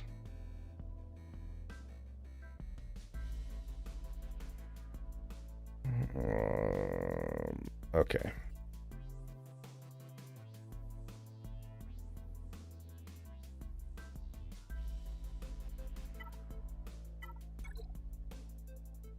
How are you doing on Zetas, my friend?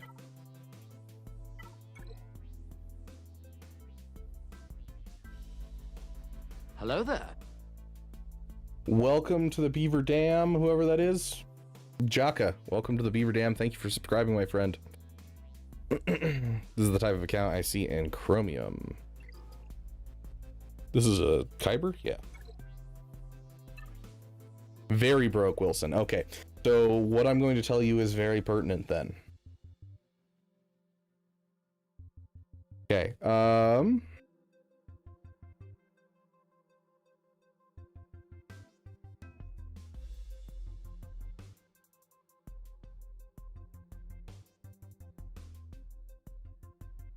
I like seeing your fleets. I do think that there's some fleets that you're sleeping on. Like, dude, this is one of my favorite fleets right now. It's so dumb and I love it so much. I don't know who has seen this and who hasn't seen this. I don't know, maybe, oh, I'm on my free-to-play account. I can't show you guys. On my main account, I use it all the time.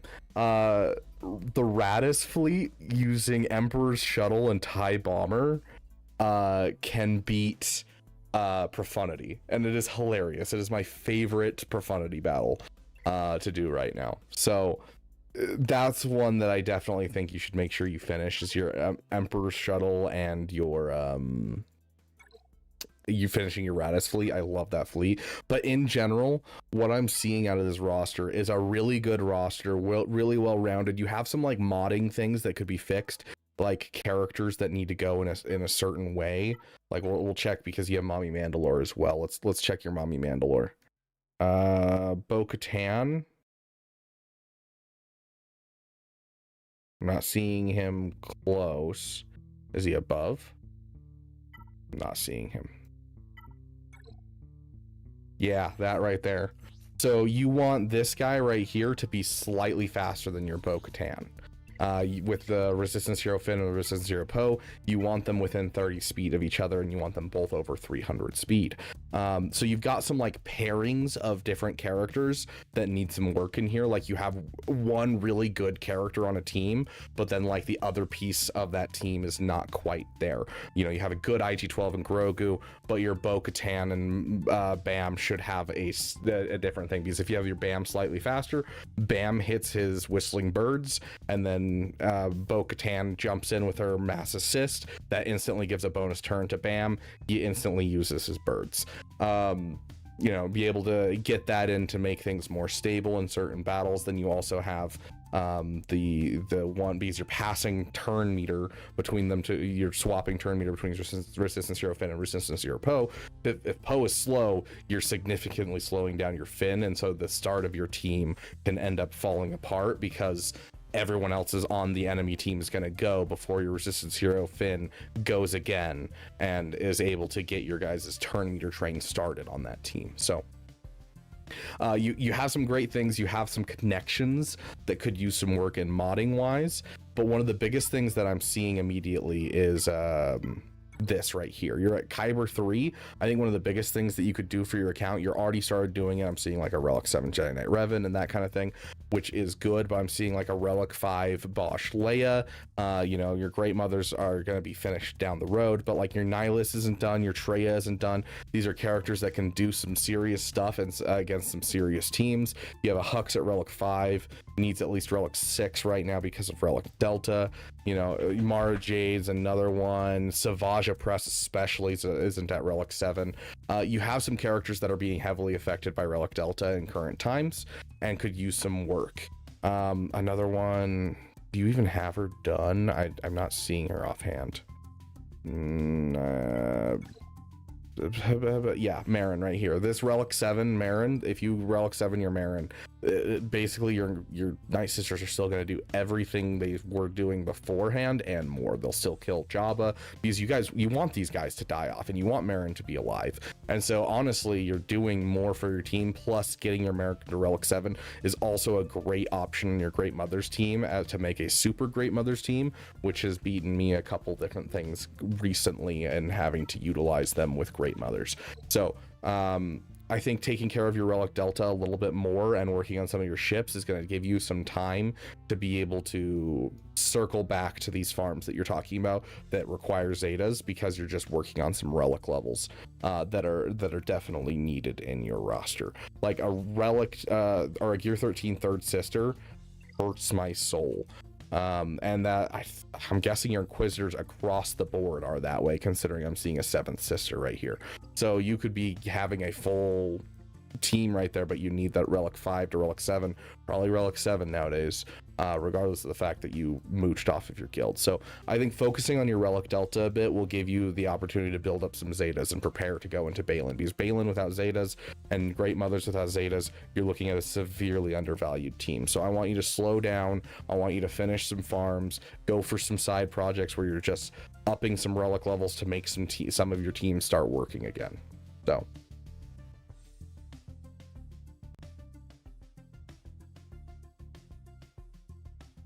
okay. Yes, Great Mothers can still do some work outside of having Zetas. You are correct, but you are undervaluing all of your teams by not doing Zetas. And he needs Zetas bad. Very bad. Okay, Great One, you put in your correct number into the chat somewhere. Would you mind dropping it again? I'm honestly, the chat's been moving so much that it's hard for me to find anything right now. I think I found it though. Are Great Ones best on defense or offense? I think they're one of the best teams for a kind of a flex team where they go in between each. They can be either, really, which is one of the nicest things about them. I prefer them on defense because I find that I play with them pretty poorly, but that is a skill issue.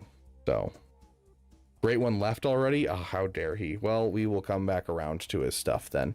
We'll bank his thing if he comes back on the next stream, which I'm sure he will. We'll get him first and foremost. I gotta go see you later. Okay.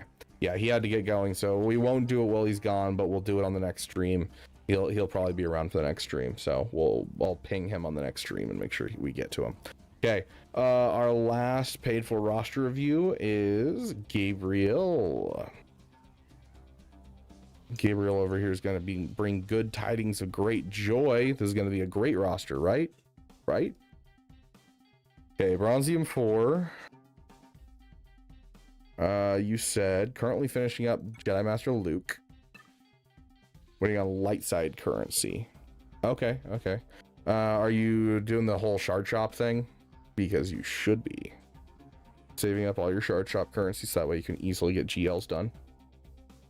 I got most characters for Java. I need to roll up some units. Some of these free Lightspeed tokens for Java and okay. So with JML, what I want you to do is I want you to push through and get his ultimate, and then instead of spending his ultimate on him, I want you to save that ultimate, and then Java costs a little bit more for his ultimate, but then you'll only have to do a couple battles for Java, and then you can instantly give him his ultimate, because Java without an ultimate is a very sad sight that can be wrecked by quite a few GLs and things like that, and he can't handle GL solo, that type of thing. Whereas and he can't prevent Bane from killing him as well. Whereas a JML without an ultimate isn't like a death sentence whatsoever. He's fairly similar with or without.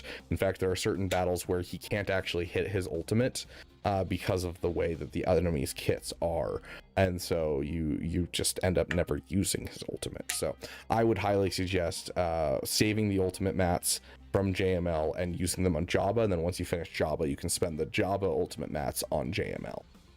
That would be my suggestion to you, my friend, for that. Would you recommend shard shop currency to get Leia's ultimate? Yeah, like always, absolutely.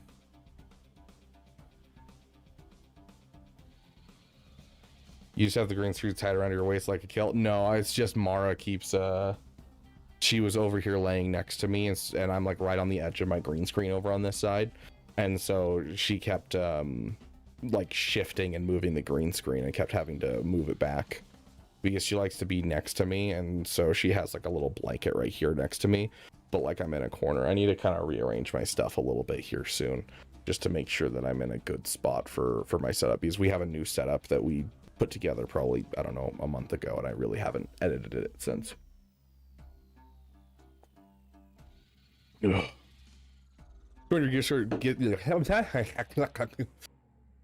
Question. I joined your Discord. Do I put my ally code and etc. in the roster review section, and you'll get to it at some point?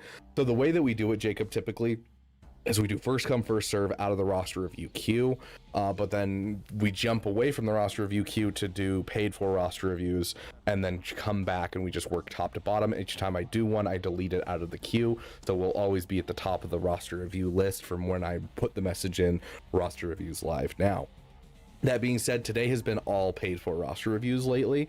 We just had a lot of people who got excited and wanted to jump the line, and so a lot of people paid for it, but we haven't actually gotten to the free lists. The next time we go live, Disc coming in with the 500 bits, we will add you to the list and make sure that you get in. Speaking of people who want to jump the line and make sure they get in today. So in subsequent roster review live streams, we will start with a new list. I'll type in roster reviews live now again, and then anything after that will go. So I'm not going to do your roster review when you're not here. If you're not here, I'm not making timestamps for these videos, and so it'll be like almost impossible for you to find it. And I don't want to force you guys to basically be upset at me because you're like, I can't find my roster review. So if you're here, then we'll do it. If you're not here, then we won't. So we start from the list for free to play, just with a new list every single day. So you can come back tomorrow and we will do more roster reviews as well. And if you look in the Discord, there's a section called channels and roles right here at the top of the damn Discord. And if you scroll down to the bottom, you can click, would you like to be pinged for roster reviews? And you can click on it. And yes, you receive roster review role. So now anytime I go live for roster reviews, you will be pinged about it. And then if you're, got your roster review and you're like, I don't need one for a couple months, you can click this again, boom, you no longer will be notified about roster review. So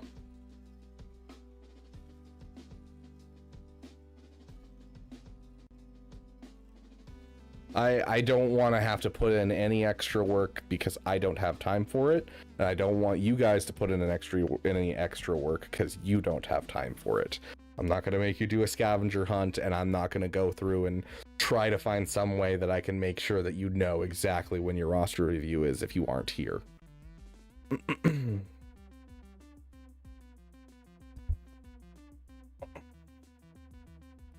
Glad it was delicious, burrito. Yeah, I am. It's expensive. Okay, shard shop currency. Got it. Sorry. ADHD. whole side tangent, trying to get back to things. If I unlock Jabba next month, I still need Leia's ult. Which one should I prioritize? I would prioritize Jabba's ult over Leia's ult. Both are good ultimates, don't get me wrong, but most of what Leia does, she does without her ultimate, especially on offense. And you can kind of come back to the ultimate, but both, they're two GLs where both of them are good. But if you're getting them around the same time and you had to prioritize one, I'd prioritize Jabba's first and then Leia's. Okay. Whew.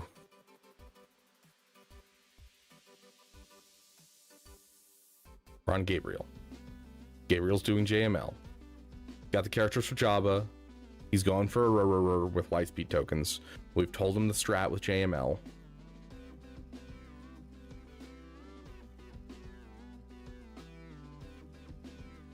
Okay. So, let's see what you don't have. Okay, so you have a JKCK, but you're not working on it. This is kind of like a classic roster review. This isn't one of those rosters that's like, you know, immediately already done with a whole bunch of stuff, so it's going to be good to kind of go through. Okay, you got the Queen's Men at least Relic 5. I do suggest Relic 7 for them, especially with an account this high. You have a Bo-Katan at Relic 6. Are you in a guild that's currently Zepho ready? I don't think I've ever tried eggs with my refried beans. I gotta be honest.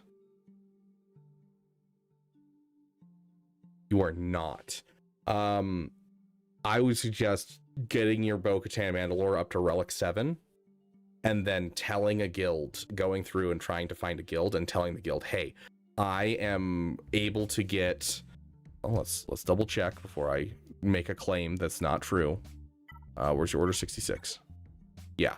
So you go through my Discord, Arnold's Discord, Nooch's Discord, the recruitment server, whatever you need to do, and go out there and find a guild. Because I can tell you for sure, if you go and tell a guild, hey, I'm Zepho ready, or I'm Mandalore ready, and I will be Zepho ready after I finish JML, and I can do 600,000 in the raid, you're going to get a spot in a decent guild. So I would start looking for a guild that's going to benefit you a good deal, because those chirotechs are very, very valuable to you.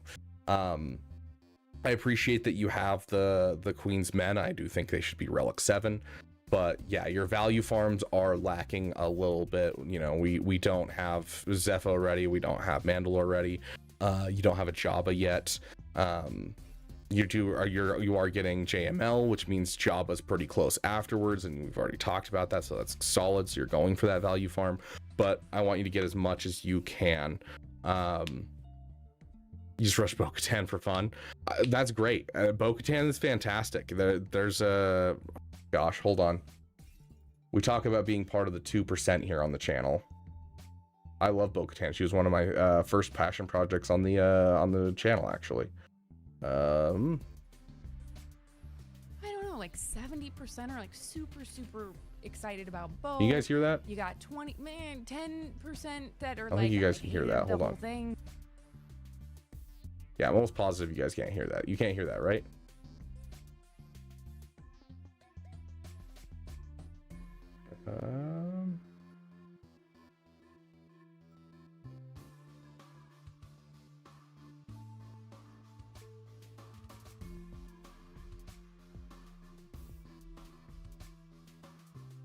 We heard it? Okay. I can't hear it for some reason. So I guess you guys will be able to hear it. 70% are like super. There we go. It spawns in as a separate media file. That's why. 10% that are like, I hated the whole thing. You know, you got 5% that you just hate Bo, and then you got 2% that want me to sit on their face. So we commonly joke on the channel that we're part of the 2%. Love Bo-Katan. Bo-Katan's great. I see no problem with a little peepee. There's nothing wrong with a little peepee. Passion projects are important. You watch Mandalorian, you go get Bo-Katan. Fantastic. That sounds great. But now now that you've gotten your peepee, yeah, that's the actress for Bo-Katan. Yes. In an interview, she said that. But yeah, So anyways, get your Bo-Katan to Relic 7 and then go find a guild. Say you're Mandalore ready. Say that you can get 600,000 in the raid, which you can. I'll be releasing a video on how you do it with a Relic 6 Caloran Beck very soon. And so you may have to swap out your mods quite a bit. So you'll just follow the guide that I put out, but you know, you'll be able to do that. A big thing for you, just based on looking at that Caloran Beck, is going to be mods. I am very worried about your mods in general.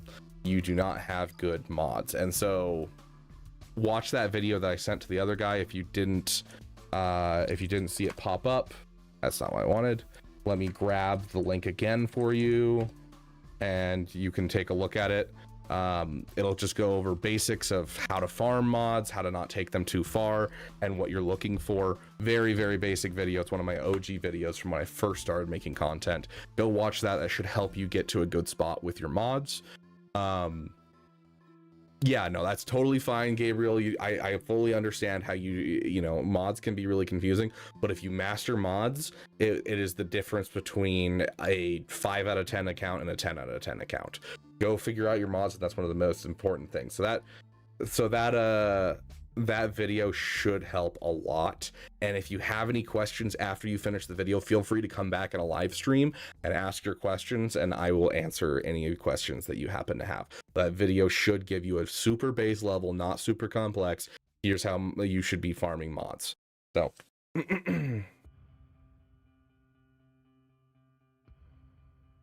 don't care about era characters and Coliseum. Basically make sure that you are with that 20k crystals. If you don't have your 7-star GL ships already, make sure you're getting your GL ships 7-star. Additionally, with those crystals, start spending them on refreshes. I am sure that you need some refreshes into your energy if you're saving up that many crystals.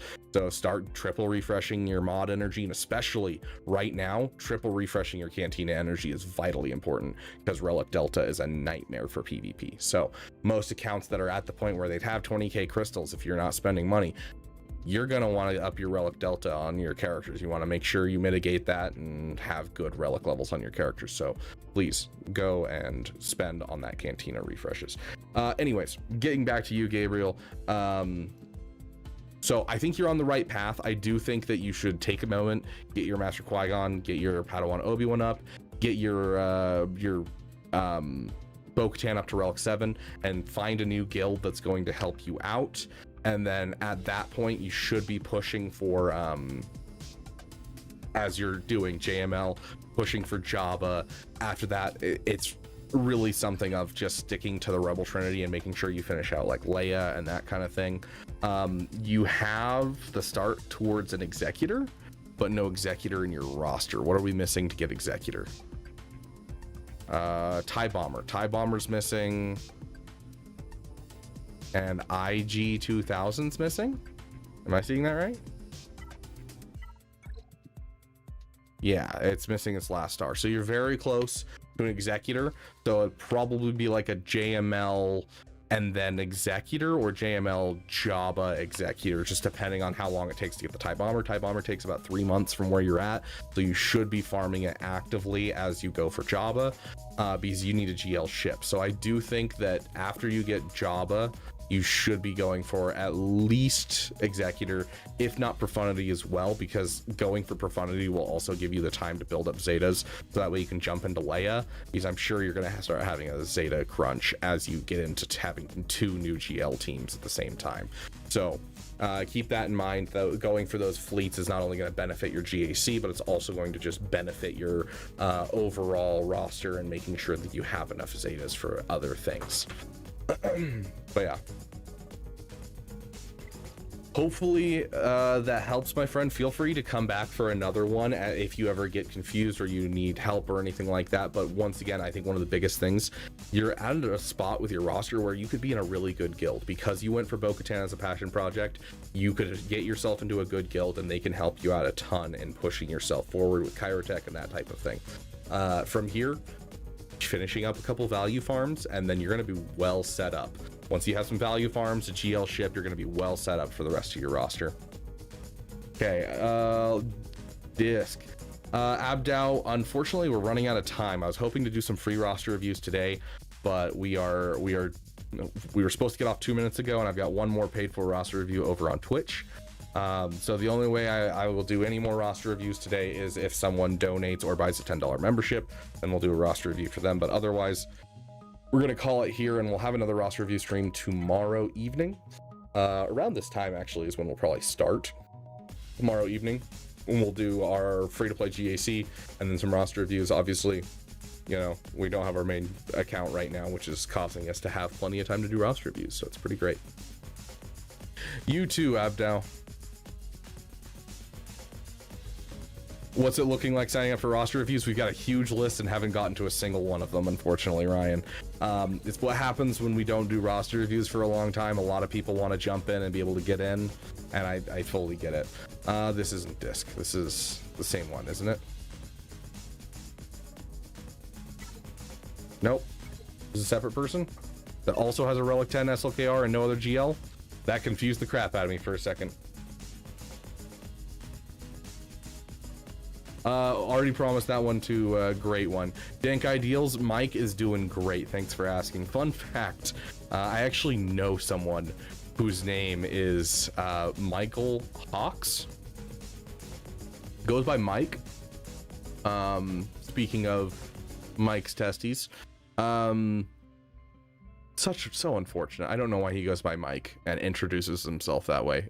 I don't get it, but whatever. Okay, currently working on Jabba requirements and PS capital ship requirements. I only need Relic 8 R2 to get Leia going. Bought Lightspeed when I started playing. Regret that today. Oh, why is that? Trying to get Zeta. Yeah. Yep, that's fair. Yeah, the Zeta crunch is rough. Tahiri, welcome to the Beaver Dam. Thank you for subscribing, my friend. But Lightspeed when I started playing, regret that today, and my guild is only doing speeder bike pursuit raid with base modifiers. Is that good, or should I find a new guild? Find a new guild. Okay, so take a look at your Order 66. Find a new guild right now. So Disc, to put it in perspective with your Keller and Beck, let's check your mods. Your mods aren't fantastic, I will be honest, but you do have protection. Beautiful. Your mods are decent. You might have to get a little bit more speed, but with this Relic 8 Keller and Beck, you are able to take on getting 600,000 in the Order 66 raid, which 600,000 across an entire guild is the 4th box.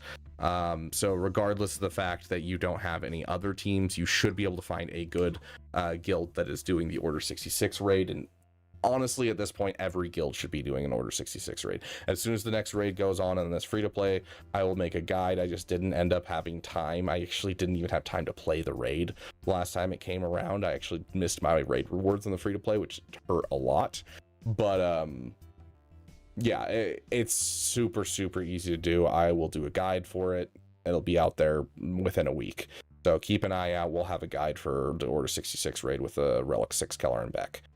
For those people, and so any guild should be doing Order 66 right now. You need that get 3 currency, you need as much get 2 as you can get, or sorry, not get, but raid. You need the raid currency Mark 2 and the raid currency Mark 3 as much as possible. So anyone out there should be doing Order 66 right now. So find a different guild, my friend.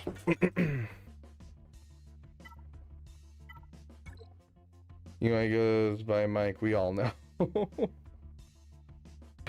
Yes, Stagger, exactly. Yeah, there you go. Abdow is offering a spot in the guild as well. I don't know. You guys can connect either within my Discord if you want to do that, or you guys can, you know, connect right now. Up to you. But if you want to look at his stuff, you certainly can. I'm seeing Mando, I'm seeing Bo-Katan. You're Zepho ready as well. So trying to find a guild for an account like this is we would be honored so easy. If you would join us. _little peepee. Little peepee, fantastic. Dank Ideals with his 13 months of loyalty. You are in fact damn cool. Thank you so much, my friend. That's 13 months total, right? You've had a couple gaps here or there. Is that how that keeps track? Because I actually don't know how it keeps track. Jedi Knight Luke not done, but you're going to be working on that kind of stuff. That's what you're working on next. Okay. This is so weird how many characters like scattered in here thanks to like lightspeed tokens and everything. I think total, yeah, okay.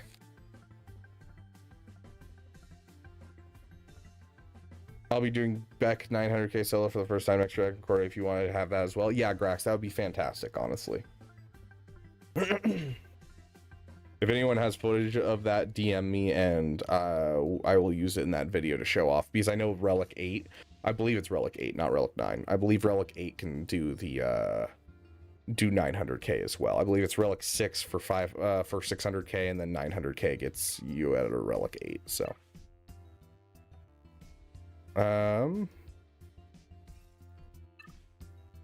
Relic 11 when? It sounds like sooner than like the 3 years it took to bring up Relic 10. Relic 10 is really not super necessary right now, but thanks to Relic Delta a little bit. Ooh, very nice, Fogley. Also, welcome back. Good to see you, my friend.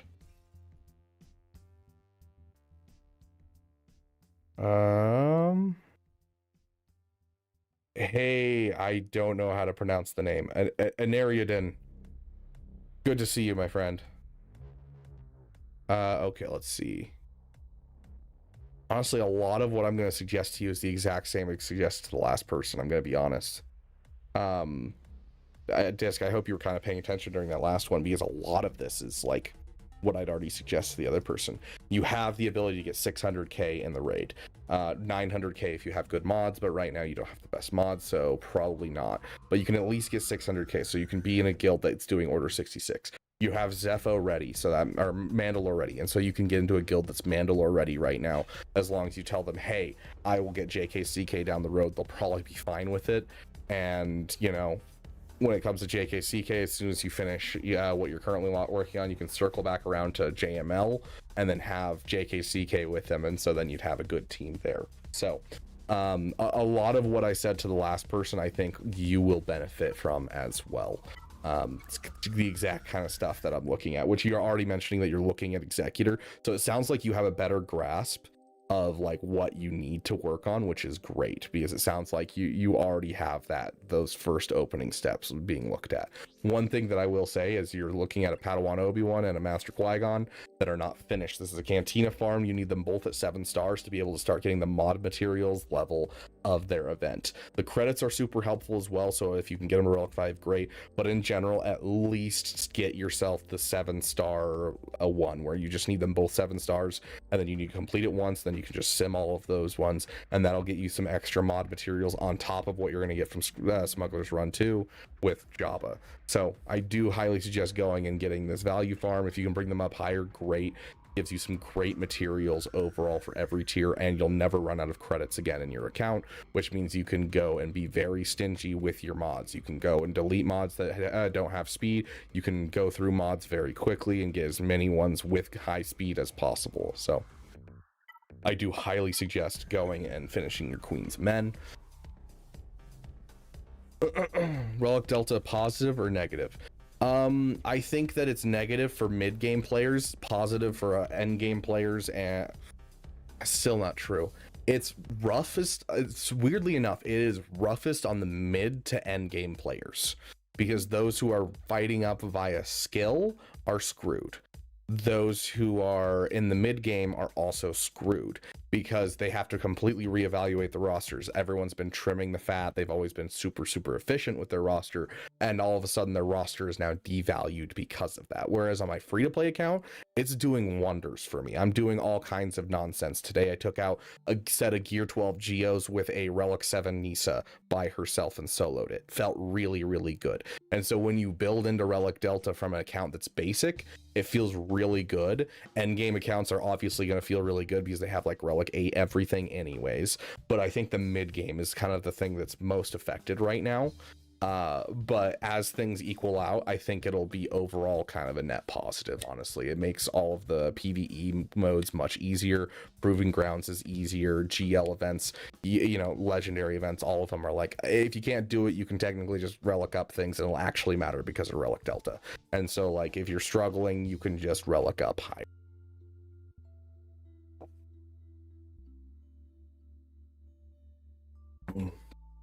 Yes, the Night Sister, yeah.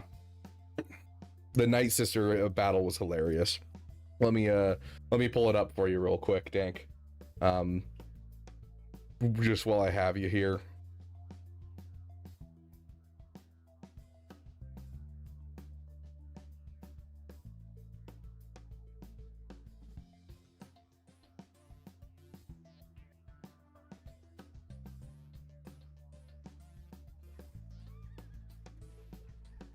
Yeah, so that was Gear 12 Night Sisters versus a Relic 5 Dash Rendar, and just gone.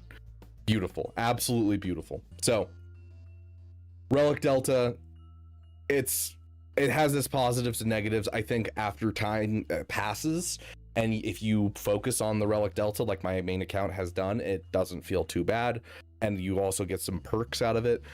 But it's still something that's going to hugely affect like mid-game to end-game rosters that are like skill-based players who are just trying their best to swing above their weight class, whereas a lot of players who are in the early game or in the end game that are like far end game, it doesn't really affect them, and it just makes for new fun building mechanics. Honestly, I'm really enjoying theory crafting and building around and being like, oh, I'm gonna get a Relic 7 Savage because I know no one in Carbonite's gonna have a way to kill that, and the damage reduction is gonna make it so they can't do anything against it, so it's hilarious.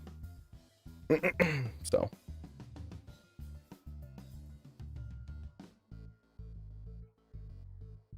yeah, Disc, the Treya team does really good. I've even taken down Relic 9 Jedi Master Mace Windu teams with them. But like, one of the biggest problems is a lot of the teams that Treya goes up against are high Relic teams. So I'll see like Relic 9 and Relic 10 versions of those in my endgame account. So it's become harder to do that type of thing. Usually, Jacob, the time I go live is about this time. Usually it's about 5 p.m. Mountain Standard Time, which is where I'm at. So this is usually when I start. Today was just a little weird just because I didn't stream last night. So tomorrow it'll be around this time that I start. Sounds good, Caracol. You have a great night, my friend. We would be honored. Motel Botel coming in with becoming damn awesome. Thank you so much for joining the Damn Elite, and you truly are damn awesome. Do you want to get your roster review right now, or you find a wait for another stream? Up to you, my friend.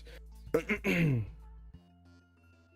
let's take a quick look at the mods on this account. Honestly, I don't have a whole lot besides what you're already working on. This needs to be an offense or a health mod. This should be a crit damage mod, but offense isn't terrible for it. But I know that you're looking for the best speed you can because it's your only GL, so it's 100% understandable. 116 on Star Killer, that's your fastest character outside, is a little worrying. So it looks like your GL's looking good, but everyone else could use some upgrades. Your overall speed, only one GL at 8 million GP and not a whole lot of speed mods. I am worried about your mods, so I highly suggest what I just said, Galactic Republic, getting those Queen's Men up and running at least to 7 stars, Relic 5 if you can afford it, but at least up to 7 stars so they can get you the extra mod materials. You're going for Jabba soon as well, which is good because that's what you need to fix your mods. The credits are also going to be a big deal from the Galactic Republic Phantom Menace event. So once again, that's going to benefit your roster. And then if you haven't already, go look at the mod video that I sent earlier in chat. It'll help you know how to farm mods effectively without going too far. Because you definitely need some mods. I would suggest for an account like this that you start refreshing your mod energy at least once, if not 3 times every single day. So even if it slows down your other farms, that's okay. I want to see your mods fixed because mods are very important in this game. You learn and be more patient with mods. Yeah, remember, mods are not girlfriends. You can't fix her. Does the Supreme Cairo Cache worth it? What is the Supreme Cairo Cache? Supreme Cairo Cache. Probably the answer is no.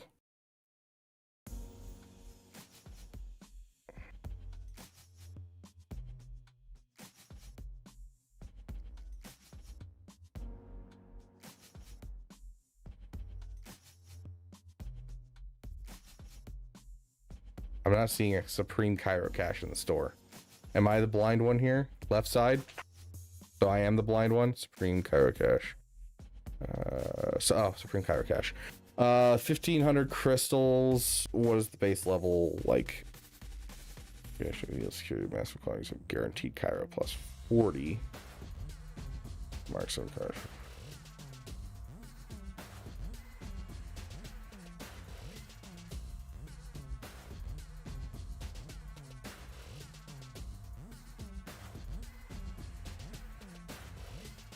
Okay, so more than likely for 1,500 crystals, you are getting 50 of each Chirotech. And that's it. Hi, Mara. I know I haven't been paying attention to you. I love you. Hi, Hoopers. So...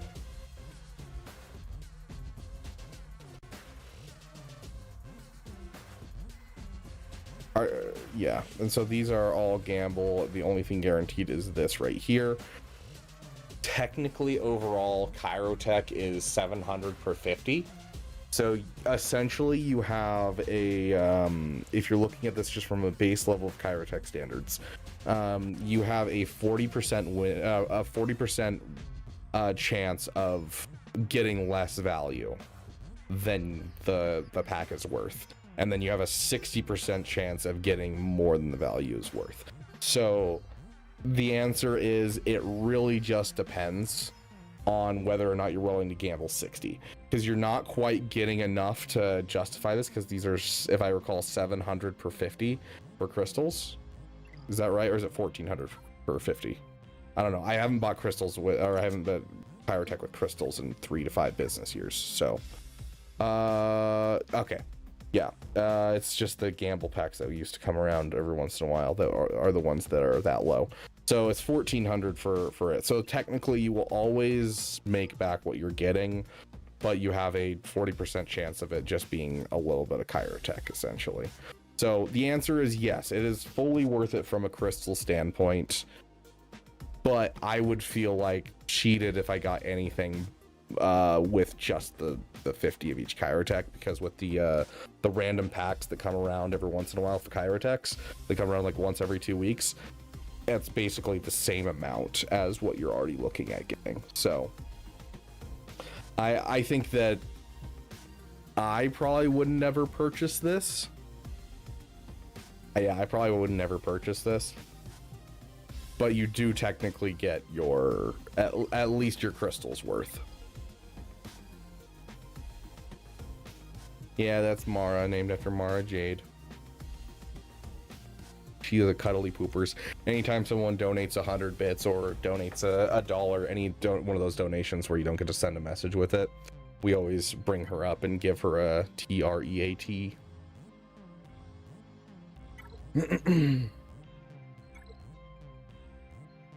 Dang, someone's spending a little bit of money.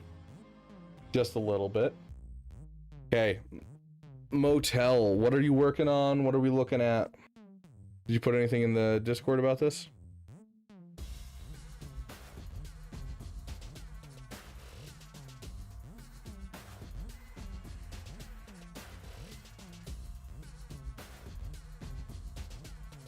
I'm the conductor of the poop train.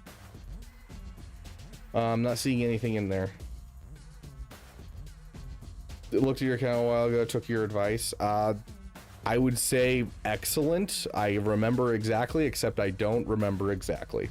Okay, so you've been fixing your mods. You got your Zori up. Right now working on Ahsoka. Okay. Wheat.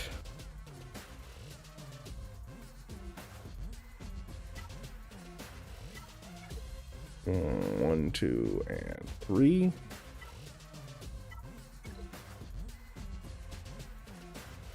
Okay.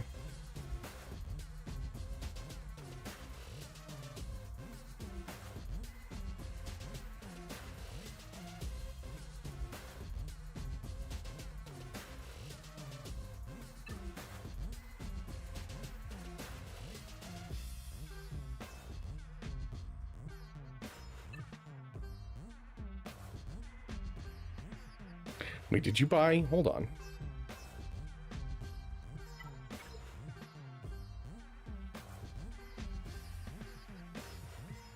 Interesting. Okay. Yes, Price Monkey, the queue is pretty long for today. I would suggest coming back tomorrow, but if you want to go to the Discord, if you type in !Discord, it'll pop up. And there's a section in channels and roles that will give you the opportunity to where if you scroll down the bottom, you click it, and it'll say, oh, roster reviews. And then anytime I go live for roster reviews, it'll ping you. Sorry, brain's not working necessarily while I'm thinking about this. So today I'm just finishing the paid ones because we ended up having a lot of paid ones. Okay, so with this roster, queso means cheese in Spanish. With this roster, what we're looking at is after you finish Ahsoka, I want you to make sure, obviously you're going to finish Relic 7 and your Lord Vader of all things. You're going to finish your Lord Vader out, get his ultimate and all that type of stuff. How close are you with Ahsoka? Let me just double check before I give you this advice. That's not super close to Ahsoka. You're missing your Spectre. So you're done with your Pure Remnant, but your Spectre's looking really iffy. Yeah, so here's what I would do if I were in your shoes. Also, how are you doing on Zetas? It looks like you've done a lot of Zetas. Are you struggling on Zetas? You doing good on Zetas? How are we feeling on materials, Motel?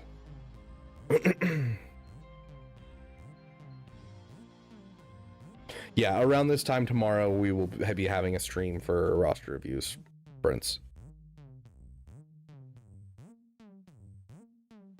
Zetas, I'm crunched. Okay.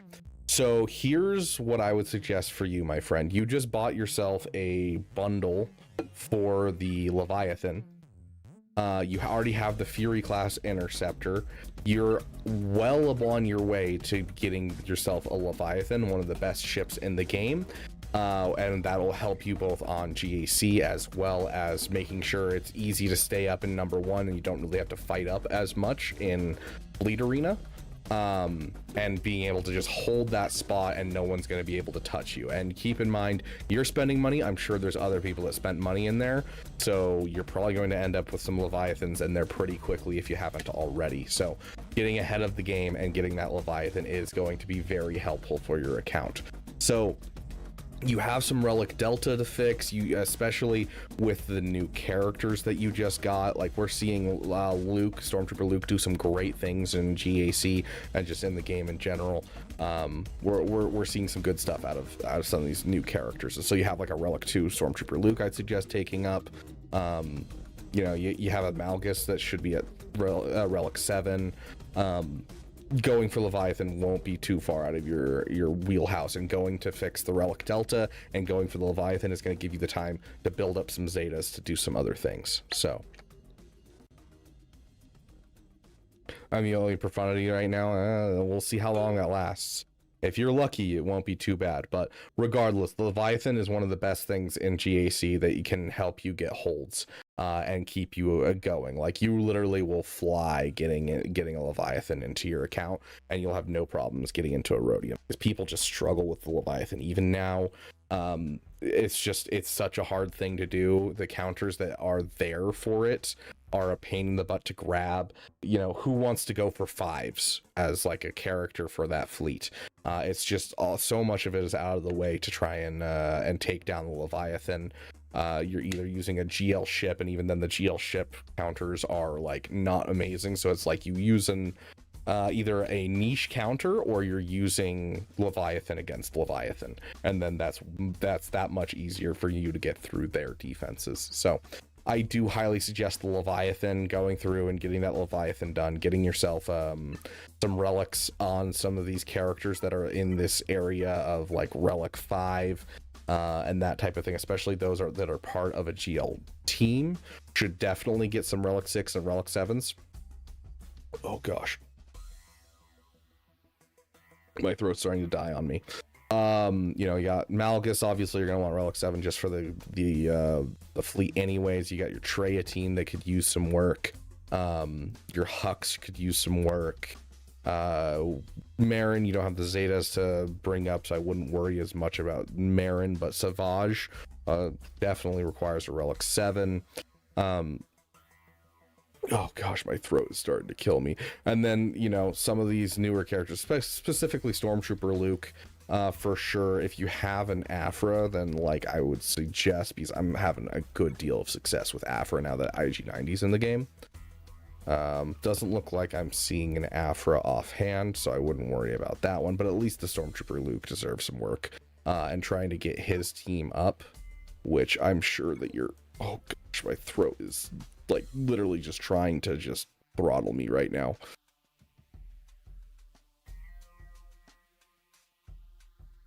Oh gosh. Like you already have the Stormtrooper Han up to Relic 6. I'd probably take him up to 7, throw Princess Leia up to Relic 6, get your Stormtrooper Luke up to Relic 7, and get this team going. Gosh, my throat is trying to kill me. Literally trying to murder me. Yeah, like literally no prestige, but I'm gonna get Leviathan soon. Okay, sounds good. The weird thing about prestige is it's all tied around arena, but also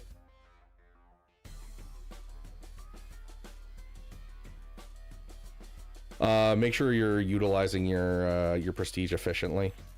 Like by no means is this important.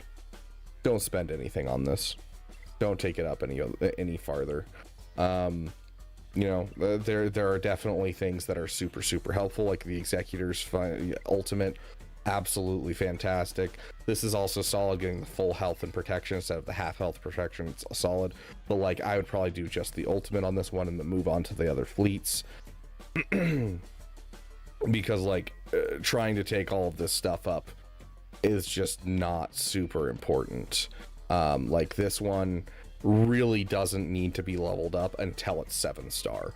So be a little bit more discerning in just how you're spending these throughout your fleets, because there's a lot of fleets that just you can end up using this fleet. Sweet, like my free-to-play account's using this fleet right now. It's great. But I just have this ability maxed out and I have this ability maxed out, and then everything else I'm just leaving because you don't need it. You just don't. And so that I'm saving up all of my prestige for profundity. So keep in mind, yes, these are fleets that are cool, but the capital ship is not meant to do damage.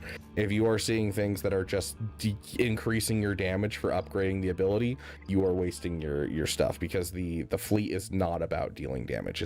It's about getting the specific abilities, and for profundity, like this one's locked behind the 7-star, so there's not really a point in taking it up to 6. So goodness gracious, my throat is really trying to kill me. Whew. So but yeah, you're gonna be behind on prestige for sure. It's unfortunately something that you just cannot purchase, and you're spending a good deal of money, but having Leviathan regardless is going to be a super powerhouse for you and guarantee you more crystals equals faster movement equal more bueno. So I do suggest the Leviathan. It will also give you time to get yourself some Zetas back into your roster, and then also examine your roster, see if there's any of your GL teams or any of your teams that are in your roster right now that could use some work getting their relic levels up a hair, because, you know, oh gosh, my throat is gonna die. Also keep in mind, you may want to, now that we're getting close, it's not like super close, mind you, we're still talking like 3 to 4 months out right now, but keep in mind you may want to start building up some relic 7, 8, 9 materials, because the new raid is coming in like 4 months, if CG tells the truth.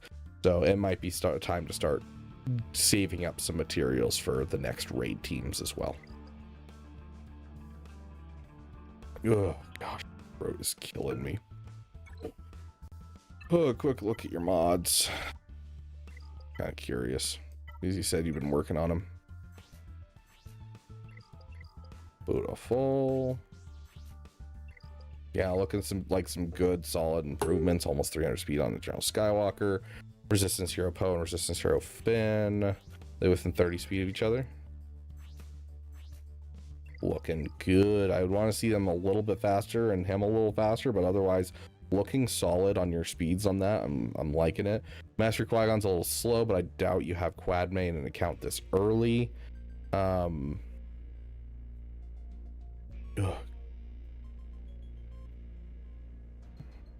Malicos will be a Lightspeed bundle. Mommy Mandalore, where's Bam? Okay, good. Bam's faster than Mommy Mandalore. Looking good. First Order and Hux. Yeah, looking good. Looking good. I'm liking what I'm seeing. Hey, Daquan, we just did free to play today, and the answer is very much yes.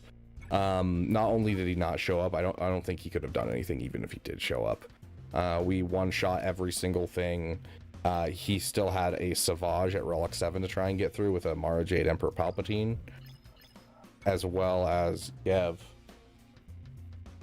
He also had a Qui-Gon Jinn Omicron to try and get through, and in the back wall, just to add insult to injury, we have an Inquisitor with the Kron.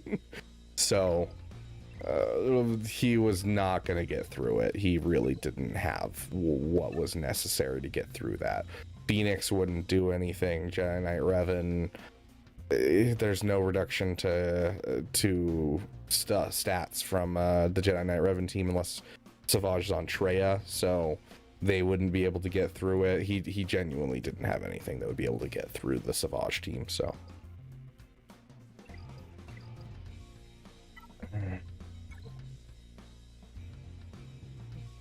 Oh, absolutely, Motel. Thank you for your loyalty to the Beaver Dam and becoming a member. You should join us for our next member game night, where we play games that are completely like free to grab, and you can grab a mobile or a computer, so that way anyone can join in. But thank you for joining the Damn Elite, my friend. Try target Executor or Jabba. Jabba is far more doable if Lightspeed tokens come in. Executor is really close because the Lightspeed tokens, but I already have Profundity. Right now, Profundity's in a better place than Executor, but Jabba is one of the major things to get good mod machines. So I would almost always say Jabba. So unless you're struggling, like, here's the thing, essentially, is if you're in your fleet arena and you're struggling to get high in your fleet arena, switch to a Profundity and try to go for the Profundity. But overall, I would almost always choose Jabba out of those two, wishy-washy. Okay, I have completely run out of water and have been talking nonstop for like, I don't know, when did I start this stream? 3 hours ago? Yeah. So I have been talking nonstop for like 3 hours. My throat is killing me. I'm going to get going. I appreciate all of those who donated. We'll bring you guys to the end screen. Big shout out to our damn sugar daddy, Wep Pliskin, as well as our damn best members, current and former. You always have a home on the end screen, as well as to all those who contributed to the Beaver Dam. I'm going to look into, like I said, with the goal that we're going to set up for the Disneyland trip that you guys are helping fund. I'm going to see if I can code my own version of these, because right now I'm using someone else's software, so that way this only keeps track of the damn contributions from YouTube. And so I'm going to see if I can combine this and get Twitch bits as well as YouTube donations on here, as well as gifted subs. So that way we can make sure that we have everyone on here, and then we'll do the same for the damn sugar daddy, so we can kind of update this. Now that I'm familiar with code, I might be able to code this together. I'm hoping I won't have to actually like build a database and everything like that to keep track of it. I think I can do it with just the stuff that I already have access to from the companies that do this already. So I'm going to try and update this end screen and make it a bit more accurate for what you guys are actually donating for. But thank you guys so much for all of your endless generosity. I appreciate each and every one of you. And right now, each and every bit goes towards a trip to Galaxy's Edge for the first time. I am one of the biggest Star Wars fans ever, and yet I still haven't been to Galaxy's Edge. And so we are going to mark that off of my bucket list and make some content out of it at the end of the year. So I'll get working on making those things a reality, so that way, you know, you guys can keep track of how much you guys have helped towards that end. I appreciate you guys all being here. Thank you guys so much for watching. Thank you for giving a damn. Let's see if there's anyone that we can raid real quick.